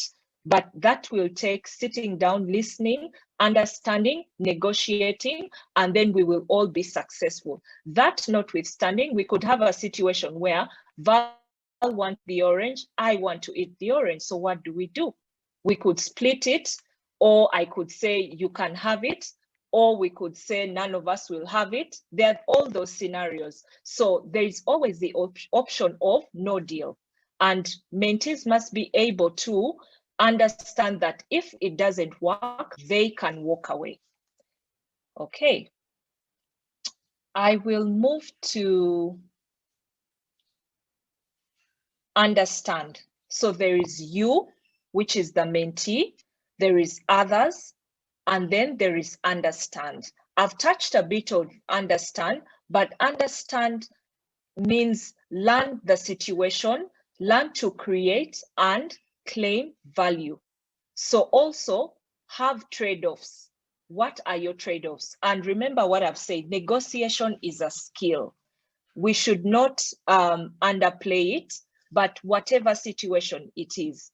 I've talked about purchasing items. I've talked about situations at the workplace. We must be able to use every situation to perfect this skill. So encourage, and the mentorship goes over 6 modules. But one thing we need to encourage the mentees, every time they have a scenario, every time they have a situation, pick out the video, go back to your notes, go back to your guidebook, because once the mentorship happens and ends, then that is it. Some mentors are available for consultation when the mentees need them, some may not be. But one tip to give the mentees is that the videos are always, always available as a reference. And this is a skill that gets perfected. It has to be aligned to the goals of the mentee. One needs to negotiate with clarity, negotiate with persuasion, and also be able to use the skill, prepare before the negotiation to be able to arrive at their desired results. Okay, so I'll just, that is a summary of the video and the key concepts of the video. I will go into the how this is done before I summarize. I hope I'm still doing good for time, Valerie. Okay, so how this is done. we could have a skit, like we just had a skit between Zainab and Kini. So a skit can start off the session. It is always a good way of just demonstrating. It helps with the explanation of negotiation. So you could start off the session with a skit in the plenary and seek some questions from the group to see how they understand what negotiation is. And then a guest speaker is usually invited. Now, it's very important for the guest speaker to watch the video and tailor their message. We've talked about clarity persuasion in the session on the art of communication. So make sure that if you have a guest speaker, they have to be prepared to be able to explain how their life story relates with the U framework. Give them the video, have a debrief session with them so that they can clearly articulate the message in the video. The other option is for the circles. We could also have a session where the mentor just steps back and then gives the mentees an option. The scenario of the orange, we use it a lot. You could give them an orange and just ask them to share it without giving them any tips. You could just prompt them with questions and ask them, is that the best option? What have you agreed? Or you just give them homework to do in the circles. And then also in the circles, the mentor has to make sure that the video concepts are broken down and explained. And then one important element of the circle session is for the mentees to identify and write down their strength. This is very important because so many times mentees think, and especially if we are in a situation where we feel we are not empowered, we think that there is no option available for us. But it is important once a mentee has articulated their goals, has written down their strengths, understands what they want, then that in itself is empowering so that when they get to a negotiation situation, they are in a position where they feel they can get something out of it. So it is something that has to be worked through. So after that, then there is a wrap-up session. So that is how it is done. That is how the session is run. And some skills that the mentees can learn, just to summarize, they have to always be prepared for the negotiation. They have to research, they have to know what is going on, and they need to prepare and have their options. So a backup strategy is always important. And mentees should always understand that there is no pressure to close a deal.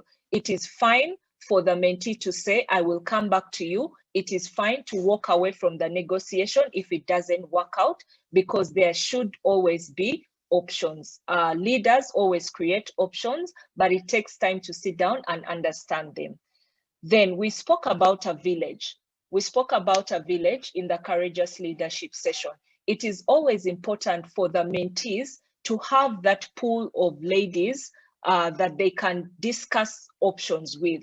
Because when we share and we talked about our mothers, we talked about our spouses, our sisters, those always help in a negotiation situation. It actually always usually helps because somebody might have more information than we do. I always have friends that if I'm trying to do something, I will call and say, do you think this is the right decision? What do you think about this? It always helps for us to have that objective view and look beyond ourselves. Or if it's a relocation situation, have we considered that our spouses might not want to come with us, or our children might have to relocate as applicable? So we have to be able to get objective opinions about what we want to do, and also try and see the issue from the other party's perspective. It always helps.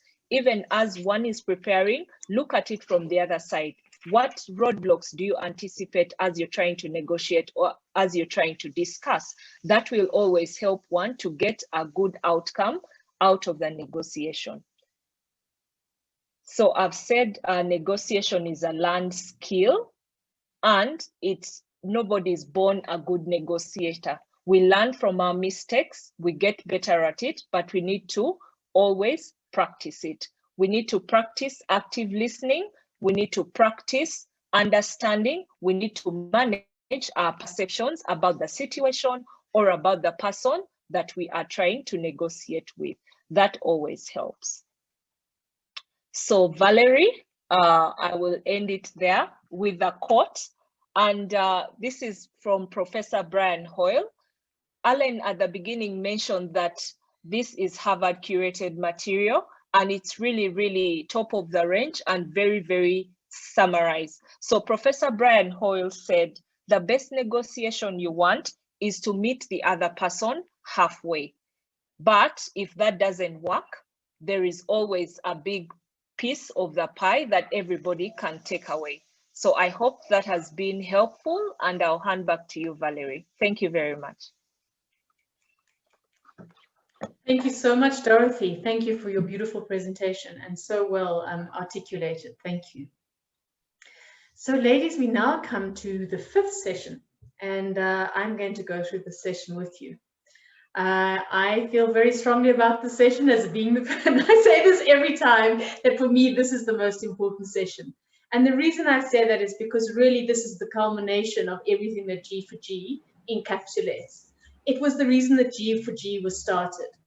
As Alan mentioned at the beginning of the session, they were worried, they wanted to enable young women to take up public office because Hillary had lost. And so this session is called Running for Office. I'd like you to put in the chat on a scale of 1 to 5, with 5 being very high, you would do it, to 1, who would be keen on running for office in their various countries? I'm talking in a political sphere. Wow, we've got some really confident women here. 1s, 2s, a few, but they are mostly, it looks like there are a lot of 4s and 5s. That's fantastic. So we actually have a few people who are going to be taking up office in around the continent and the world in the coming months, I think.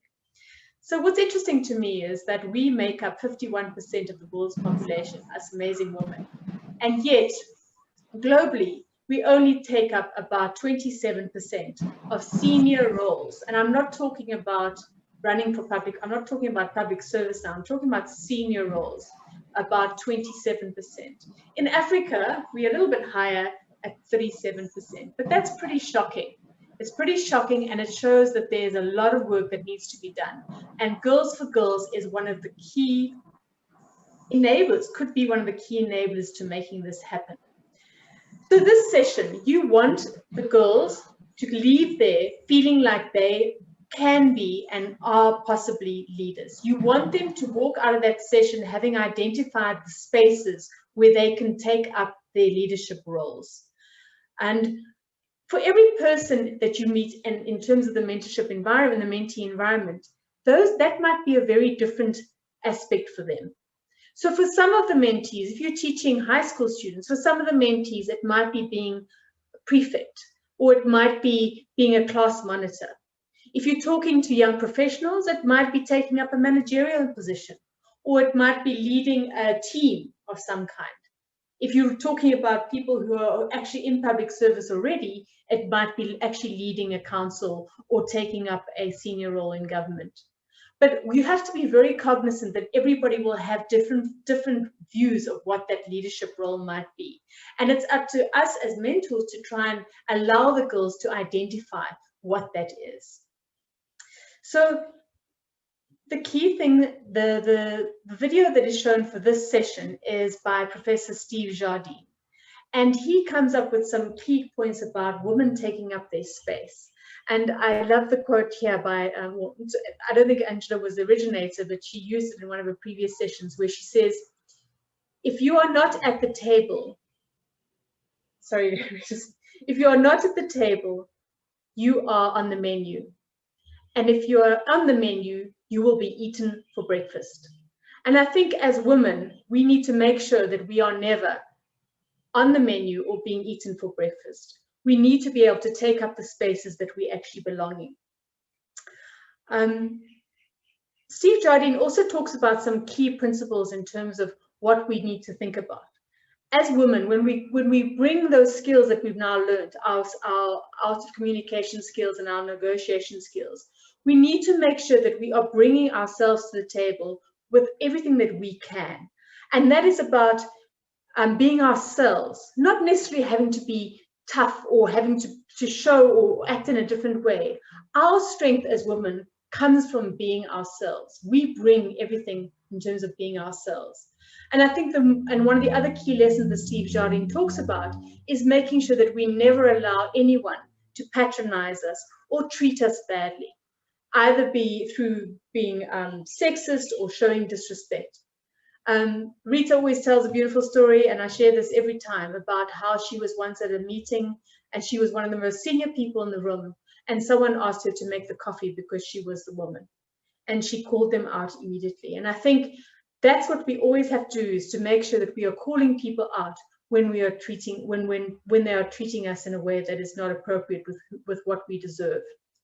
I think the other thing that Steve Jardine talks about is making sure that the way that you present yourself is something that people can relate to. And I think that is, we touch on in the art of communication and in negotiation as well. He talks about when you are talking and when you are communicating, people look at 55% of people look at your body language. They look at what you are doing from here to your navel, and that's what they connect with. When it comes to only 7% are actually listening to what your words are, and only 38% are paying attention to your voice. So if I was just talking to you like this all the time, how interested would you be in hearing what I had to say? Whereas if I'm actually engaging you and I'm more animated and more and using my hands to get messages across, you will find that you actually bring more to the table and people will connect with you more, because it's about connection. Taking up leadership positions is about building influence and building connections. And the way you do that is by connecting with people in the way that you communicate with them. And being yourself, people will immediately see through you. And it's about making sure that the authenticity is what comes through in any of your communications. The next thing that he talks about is not allowing anything to arrive before you. And that can be, whether it be your clothing or whether it be your earrings, making sure that the way you are dressed or the way you're presenting yourself is appropriate to the audience that you are connecting with. I think if you're standing before a board, you don't want to be standing there in your t-shirt and jeans and your sneaks. You want to make sure that you're standing there looking pretty presentable or professional, because that's the audience that you're actually talking to. And that is one of the skills that you learn in art of communication as well. It's making sure that you are appropriate. The other thing that he says is be prepared and be well versed. If you want to be taken seriously in terms of any of your senior roles or your senior positions, make sure that you know that what you're talking about is articulated well, and that you know the facts behind what you are saying. It also builds your confidence if you come being prepared. You know that you are ready to actually deliver the message. And so when it comes to this session overall, you'll find now, by the time you get to session 5, that the girls are sharing a lot more in the circles. You find them being far more articulate. And in fact, some of those girls who've probably been the quietest will suddenly start coming out of their shells. And so in this session, you wanted to help them find what those roles are that they can take up that will actually help them step into those leadership roles.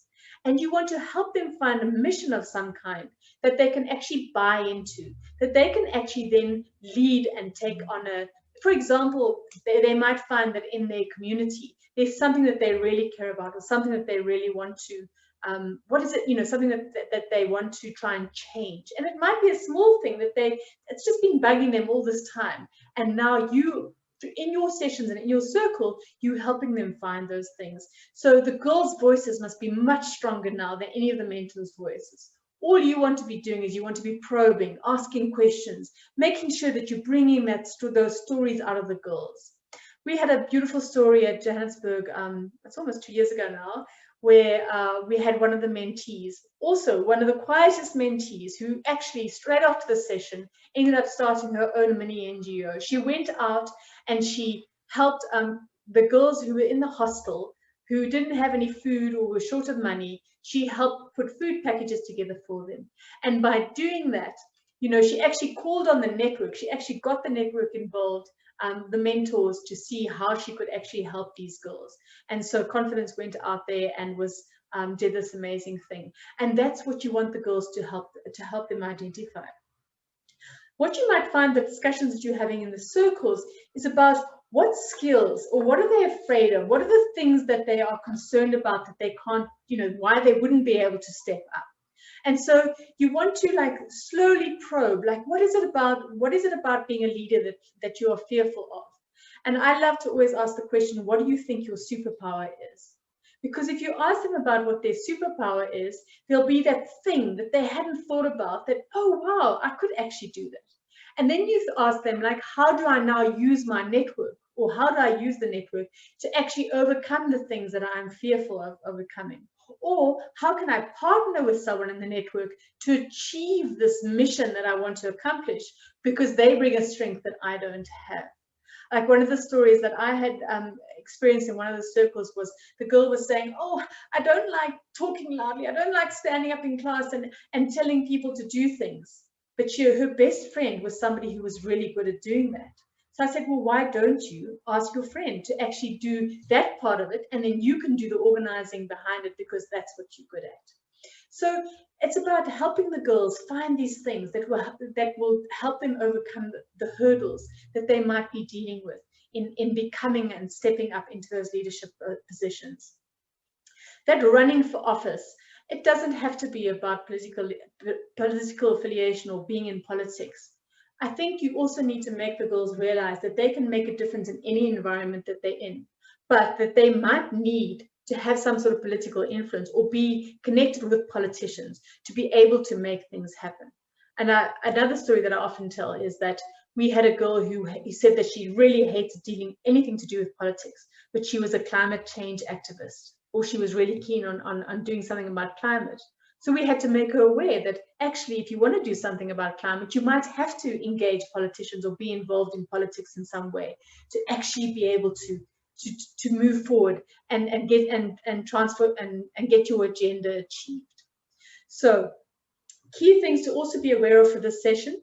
The inspirational speaker here is so important for this session, because whatever your audience is or whatever your mentee age group is, if you want it to be somebody that they can really relate to and somebody that they can aspire to be, somebody who doesn't feel too far away from them in terms of age or maturity.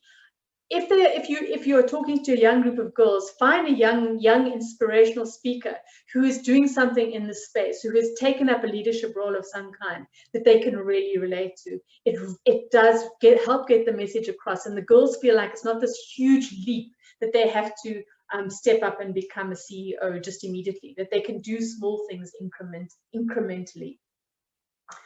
And I think that's about it. Those are all the key points about how and what you want to do in terms of helping the girls find their mission, help them find what it is that will help them step up and become leaders in their space. Thank you. And I will now hand over to our last speaker of the day, who is our wonderful Asnath Mahapa. You've heard a few things about her today, and she is now going to talk about the final and really important element of ethics and values. Thank you, Asnath. Thank you, Val. Good, it's still morning in South Africa. Good morning, ladies. Good afternoon. Yeah, I think all these sessions are so important, and what's fun is that all of us facilitators, we feel like our session is the most important one. So I feel like mine is the most important one here. So yeah, we can debate that a bit later. But I'm one person who I love structure, and that's what G4G has brought to me. I've always tried to mentor young people, for years. And when you don't have structure, when you don't know where to begin, it becomes a huge problem. And the structure that G4G has given me, that you can break it down into sessions and get the best results, it's just what I love about Girls for Girls. It works for me, and I believe it will work for most of you. So mine is ethics and values in decision making. That's the most important part, because all the other sessions have just been preparing these young, well, not just young girls, as Alan said, that we're even looking at women in their 40s now to become leaders in their own right. All these other sessions that mentees would have gone through and understood them and having applied what the sessions taught them are just stepping stones to this final one, where as a leader, you are faced with different situations on a daily basis, you know. So for me, this session is like the ultimate, it's ultimately the most important session, because everything in the world that has gone wrong in the society, or everything that has gone right as well in the society, was as a result of people making decisions. And your ethics and values will come through, you know, throughout your journey as a leader. That's when your ethics and values will come out. As human beings, on a daily basis, we are faced with different challenges. We are faced with, you know, from time to time, you have to make a decision. But as a leader, you know, your journey is constantly changing. When you're running a company, for example, as a CEO, you have people under you. And all these people come with different morals and values, you know. You have to be able to sit back and reflect as a leader on your own morals and values when you're faced with this different situations, and sometimes very, very difficult situations, you know. As Professor Christopher Robichaud, he talks about something we see quite often in companies. And I've experienced that. You join a company and someone is your senior and they've been in the company for the longest time. And because they've been there for ages, they think that they have figured out what's wrong and what's right in the company, you know. And this is where it becomes important if you're a leader in the society, in a company. Because just because you've been there for years, it doesn't mean that you've figured it all out. You have, you know, this is the more reason you have to sit back from time to time and just reflect, take a step back and evaluate the different options that are available to you when you're faced with difficult situations.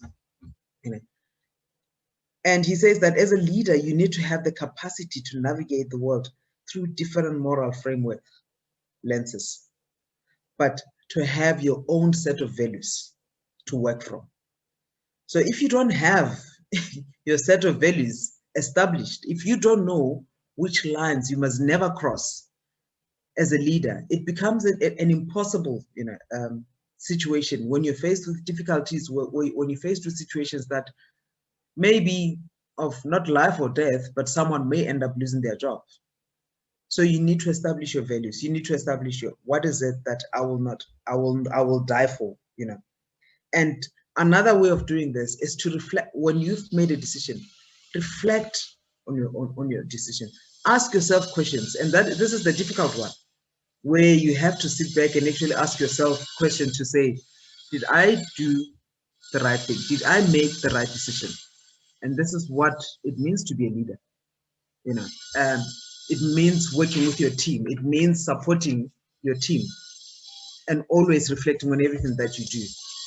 And before I go into circles, I just want to do I just want to go through a role play with one of the facilitators earlier on, Zainab. And hopefully by the end of it, we'll have grabbed something, and then I'll move to the circles. What is it that the key concept that needs to be discussed in the circles? Zainab? Hi, Asnath, how are you? Hi, my friend, I'm good, how are you? Hey, I'm okay, just sitting with a big dilemma. What's wrong? You know, I always, you know, come to you for advice, and I'm in a situation, a really tough situation today, where, you know, we do lots of work for the local government. Mm-hmm. And we're currently looking, we have a vacancy for a CFO at the company. Wow, okay. That's big. And, you know, those decisions and interviews all, you know, rest with me. So Mr. Mahapa called me earlier this morning to say that his son has applied for the role or the position, and, you know, just putting in a word. And he's my friend. We deal with each other, on a day-to-day basis, because they give us a lot of work. I mean, almost 65% of our revenue comes from, the local government office. Wow. So I'm faced with a situation because his son doesn't have, the necessary experience and qualifications. He only graduated, a year ago. He completed, I think, 1 year of his, articles training. So he definitely doesn't have the experience. But 65% of our revenue comes from local government. He's my friend. Yeah, I know him, and he's a nice guy. But you as the CEO, my friend, I think you need to just take a step back. What do the company policies say? Surely you have a set of policies in place to guide you. And at the end of the day, when you present this to the board, you need to present it based on the policies that guide you within the company. Am I correct? You should have policies in place. So our HR handbook does indicate to us, in our recruitment section, that the person has to have over, 10 years of experience. There must be a chartered accountant. So there are those requirements. But what do I do? Because our business is coming from them. And if we don't, if I don't, give him this role, we don't get the revenue and the business has to shut down. Look, my friend, clearly you have answers in front of you, but the decision boils down to your morals and values. I think you have answers right in front of you. And I know it's a difficult situation, but besides the policies within your company, what does your gut feel says about all of this? Yeah, my value and my principle on corruptive behavior. But I'm also just left to say that, what do I do? 65% of our business is just going to go down the drain, and it means like 500 other people losing their jobs. Okay, thanks, Zainab. Okay, so we decided to leave you hanging. So I'd like to get questions, or in fact answers. What would you do? Because as you hear, 65% of your revenues come from this person, and those are the kind of decisions that, as a CEO, you may be faced with. So what do you do in that situation? So I'm going to leave it to you to just answer while I continue. So when we move into the circles, there's also, like any other session, there's key concepts that we need to focus on, with the mentees. And the first one is understanding the issue. So as I said earlier, decision making is not just about being a leader. On a daily basis, we're faced with challenges where we have to make decisions. So when you understand the issue, you are able to sit back and reflect on your values so that you can make a decision when you understand the issue. What is that one thing that is non-negotiable with you? What is that line that you will never cross, when it comes to decision making? And that's what will help you to make your decision. What strategy can you implement? That's the second one. So what are your options that are available around you? Use the information that is available to you. Most of the time people make mistakes because, and you find that information was available, but it was never sought. So we want the mentees, we want to help them or to teach them to use all the information that is available to them before they make any rash decisions.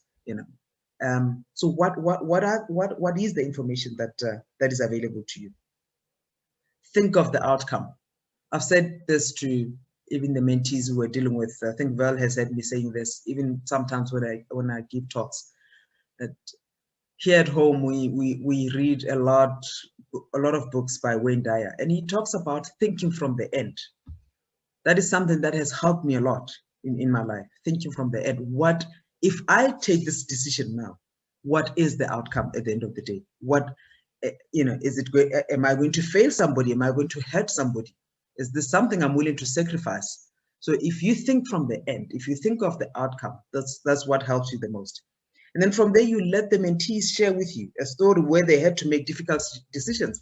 You'll be amazed at how, I mean, we were dealing with young girls. I think the oldest was about 18 last year, you know, and some of the decisions they had to make in their own lives are incredible. It's some of the things that I had never, I'm in my 40s and I've never had to come across, you know, certain things that they have come across. You'll be amazed at the kind of decisions, the kind of situations that they are faced with, some of them on a daily basis. So you want to let them, you know, share their stories. And maybe at the end of the day, you are able to guide. And even from some of the mentees, they may be able to come out with decisions, you know. And so that's basically it when it comes to ethics and values in decision making. And as always, we always ask them to give feedback at the end of the session so that we know that we are on the right track. And I just want to share something with you in closing, because I believe all of us sitting here want to make change. This is one of the quotes that I really like. When I give motivational talks, I use this quote quite often.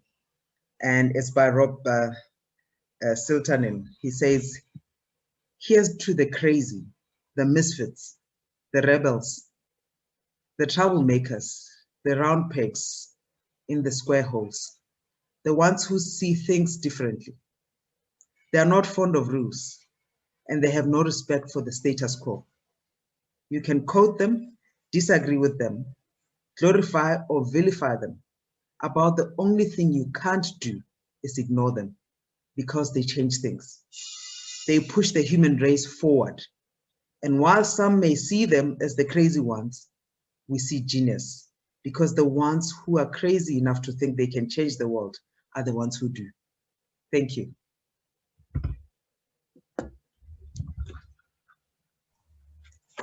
Thank you, Asnath. Thanks, Val. Thank you, ladies. Definitely one of my favorite quotes as well. I have it, yeah, one of my, it's so true. And that was so powerfully done. And I love that. Think from the end.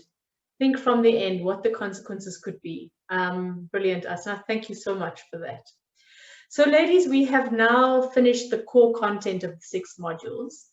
And I'm going to take 2 minutes quickly just to talk about circles, and then after that we are going to do Q&A, and we are also going to break into country groups so that you can actually specifically ask questions about your country. I know that we are running a little bit behind. I'd like to ask you just to give us an extra 5 to 10 minutes, if you don't mind, please. Just because I think there will be some good questions and you will gain from the questions that are asked. So I just want to share my screen for the last time, just to go through the circle content, and please, we will be sharing these slides with you afterwards. So don't worry, you will have access to them. Can you see the screen?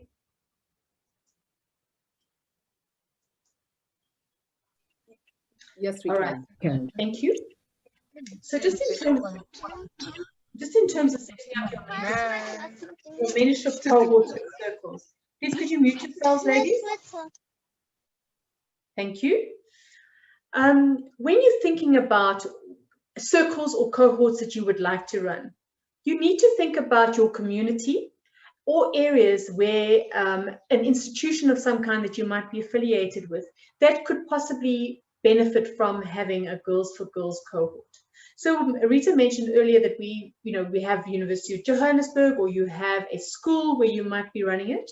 But you could also have a small circle of friends or people in your environment, young nieces or sisters that you would like to run a smaller circle for. You can do either or, okay?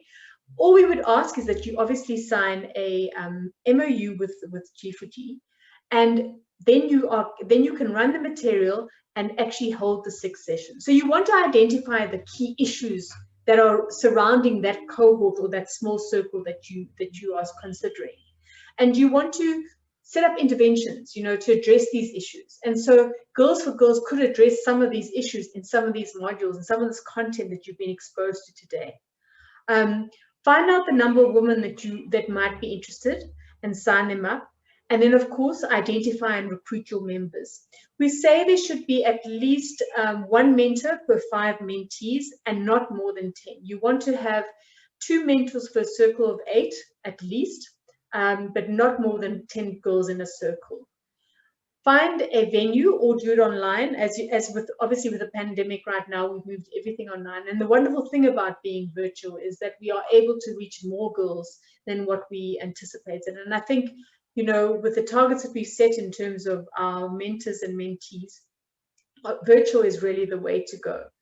You want to set your dates. You can do it every week. You can do it every second week. You can do it once a month. You don't really want to make it much longer than that, because what would happen is that you have to then revisit the content every time. So the frequency can be once a week or once every 2 weeks or once a month. Set your dates and schedule and mobilize your team.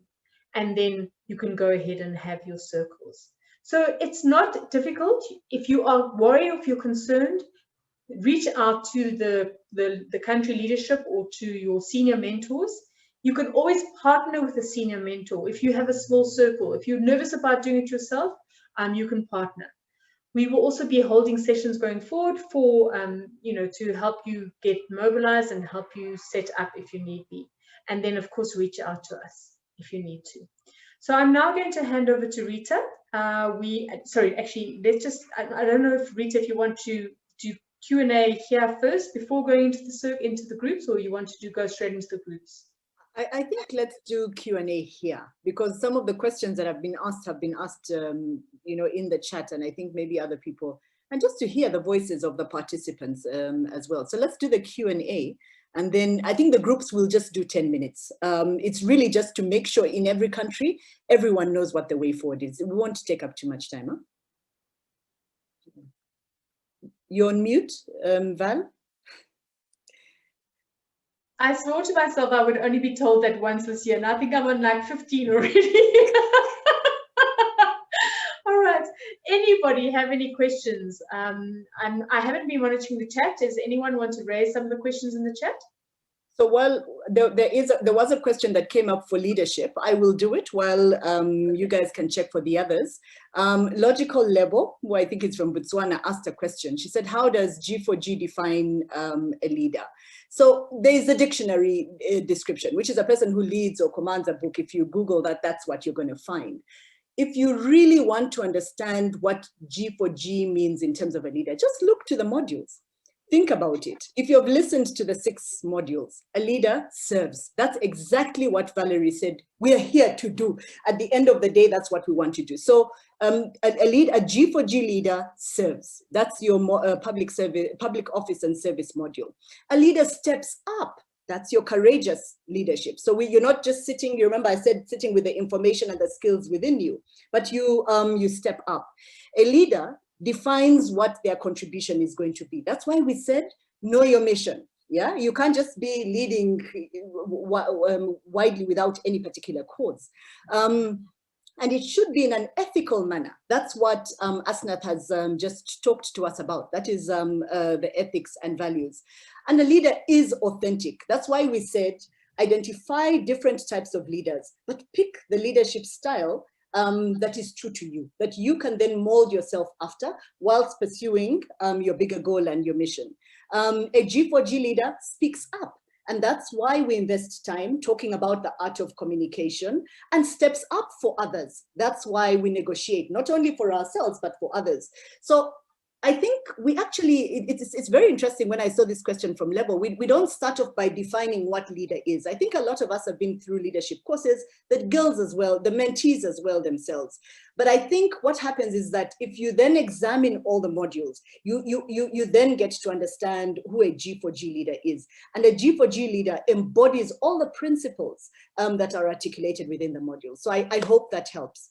I don't know whether anyone else wants to add, but those are the key things that I think come out in terms of why, if you would say, what is the difference between being a G4G leader and any other leader? That's how I would explain it. Thank you. Thanks, Rita. Any other questions from anybody? Alan, I don't know whether you want to chip in, Val, anyone. I mean, or even the other mentors. We have some really experienced people in the room. Gloria, whoever it is, Motibi, who was in like the three cohorts last year. Okay. I think I just wanted to just re-echo. I'm sorry I'm not putting on the video. I'm in a different space. But I must say, every time I sit in and listen, it just takes me back. All we are saying is, the most important thing is that girls need to see themselves as capable of taking action. That's all we're asking. Take action to apply for that job. Take action to change your situation. Many times we feel the world has done us bad, and the girls, unfortunately, even us at our age, we feel the world has done us bad, and you decide to sit back and cry. And so we are telling the girls, we don't have to wait for a knight in shining armor. We are the leaders we have been waiting for. And we can have these skills to help us exercise leadership. We actually call it exercising leadership because it's a doing thing. It's an active thing. We are the leaders the world is waiting for, to change our own lives, but also to change the lives of those in our communities. And so the whole module is about service. The Kennedy School, where most of the professors are from, is really about service. It's about JFK Kennedy. If you remember, ask not what the country will do for you, but ask what you will do for your country. So it's really about propelling us into service. And so everything is geared to getting the girls and even ourselves to realize we can do something to change our situation. And it's so powerful. The moment they realize that you are that girl at 18, you fell pregnant in school, but you went ahead to get your degree, you went ahead to study, you went ahead to get where you are, they realize, wow, I can actually do it. So that's why you see all the examples, everything is about pushing girls to that powerful destiny that we are meant to be. So yeah, thank you, and really thank you to the fantastic mentors and trainers. Yeah. Thanks, Alan. Juliana, I see there's questions. Sorry, I see there's questions, Val, in the chat. Yeah, Juliana also has a hand up. Juliana, do you want to ask your question? You just have to unmute. Yes, yes. Hello. Go ahead. Hi. Can you hear me? Yes, go ahead. Oh, okay. Just I want to thank all the wonderful ladies. You know, it's funny how you enter as you want to become a mentor, and then you realize, oh my God, I think I also need some level of mentoring as well. So I posted my question and was wondering, is it possible as you mentor to also have someone mentoring you? That's the first question. The second question is, I think being a mother of a boy, I have been asking myself, is there a possibility to the founders that we have a Boys for Boys? Because as we empower the girls, we seem to be leaving the young men behind, and then they're faced with a situation where they have very assertive, very powerful ladies. Is that something that you guys would be thinking about? Thank you. Rita, do you want to take that one? Which one?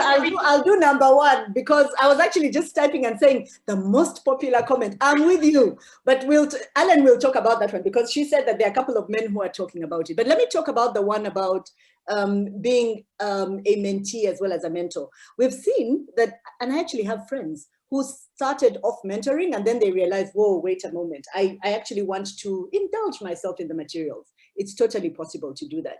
I would say, however, just stagger it so that if you are mentoring and yet you want to indulge yourself on being a mentee, then start off by being a mentee first so that your mentoring comes later. I hope that makes sense, because if you're really wanting to indulge yourself and go through it as a mentee first, it means there's something you're thinking you want to learn. Maybe there's some concepts you want to understand better. So you will be more powerful if you first go through it, and then you're also co-doing. Then you can support other mentees.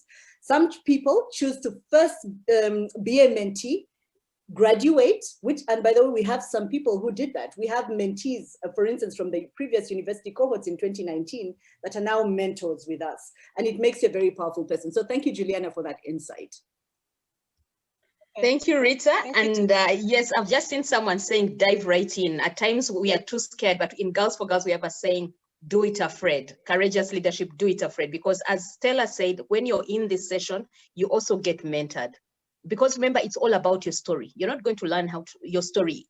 You know, it's your story, it's your life. So at times we dive in, and remember, we say we are not knights in shining armor. The girls have lived life before you come to them. They have been doing life. One of their friends is pregnant, how do they deal with it? One of their friends has a boss asking for sex, how are they dealing with it? You're only there to advise, as Rita said, to speak with them, to sit with them. So don't be scared. I mean, you can be scared, but start. And the most important thing for me, I remember when I came back from Harvard, I didn't know. I didn't know how I'm going to do this. I just knew I'm going to come and do circles. And I selected friends. I said, people who will go with me. I always tell Rita this story. And 5 women stood up and went with me. And we started Girls for Girls, which is now global in 23 countries. I just went afraid. I went to these girls. I was even scared to stand before them. You know, how do I start? But we started, and we have perfected the model as we go along. And here we are now. Now, speaking to the issue of boys, I have 2 kids. I have a teenage girl, she's 17, and a teenage son, he's 16. So of course, I always get this question. I always used to drag him to Girls for Girls sessions. But increasingly, I've realized that, of course, I need to look at how to deal with him. One time I was telling him, Georgie, whom do you talk to when you have an issue? I says, Mom, I don't talk to him. I will deal with it. I'm a man. I will deal with it. And I realized I have to do something. I have to do something for these boys and for these men. But I realize I'm not best placed right now. Because right now my hands are so full with Girls for Girls. And I do know from my past, I come from a family of 5 girls and 1 brother, and all that I grew up seeing as a girl. I do know that there's so much more I need to do for girls, but I'm calling out to others. If you really have a heart for the boys, we are happy to work with you. You see how we have created a framework, materials, a lot of work has to be put in to create the same. I've actually registered, in the process of registering, something called Conversations with Boys, where we're trying to get role model men. So like Rita's husband, we really want to get these men who have lived life, gone through difficult conditions, and say, can you sit with the boys? Can you have conversations with the boys? So that they address those macho issues, the vulnerability, the masculinity that is being affected by empowered women coming onto the scene. We want the men to share their experiences. So that is one of my dreams. I hope you will work with me on that journey, but for now, Girls for Girls is taking a lot of our time. So yeah, and I would ask you, if you're ready to start, we are happy to work with you and to support you on a boys program. Yeah. Okay. I'm going to ask one more question from Jennifer. You have your hand up. Yes, thank you so much, ladies. This has been very insightful, very eye-opening, and encouraging and motivating. I, for one, am one of those people who have been looking for a structure. I've always been wanting to be a mentor to girls, but I can see that G4G has really provided me a structure, and I would really like to hook into it. My question is about, I'm in Uganda, and I'm very new to G4G. This is my first time to attend, and I know that or realize that this already exists in Uganda. I would like to link up with you know, those who have been there, those who have really, you know, been in for quite some time. How does a new member link to other members within their countries so that we can network and work together? Sade, last question. I also have a question about the, sorry, did you? Val, why don't we just address Jennifer? Because when we go into the breakout rooms, that will be the opportunity. So Jennifer, you're going to get your question. You're just going to select Uganda. Sade, sorry. No problem. Our baby from diaspora, welcome. I also have a question about the Boys for Boys, but also kind of incorporating men in Girls for Girls. Like, I understand that this is a space for women, and it's made to, sorry, for girls, and it's made to support them and give them that space. And I understand that in a lot of situations, men have been predators for women and for girls especially. So I understand that, like, building that confidence that you need can be kind of hard. But at the same time, I feel like having at the end of the sessions a man's opinion, because the mindset, in the same way that I feel like having a woman's opinion in Boys for Boys would be very helpful as well. But that's not, it's not really a question, it's more of a comment. Thank you so much, Sade. Ladies, we're actually now running very short of time. We're going to move into our groups country group so that you can actually ask any additional questions specific to the country. And then if any of you feel that any of your questions haven't been answered, please do ask them there as well.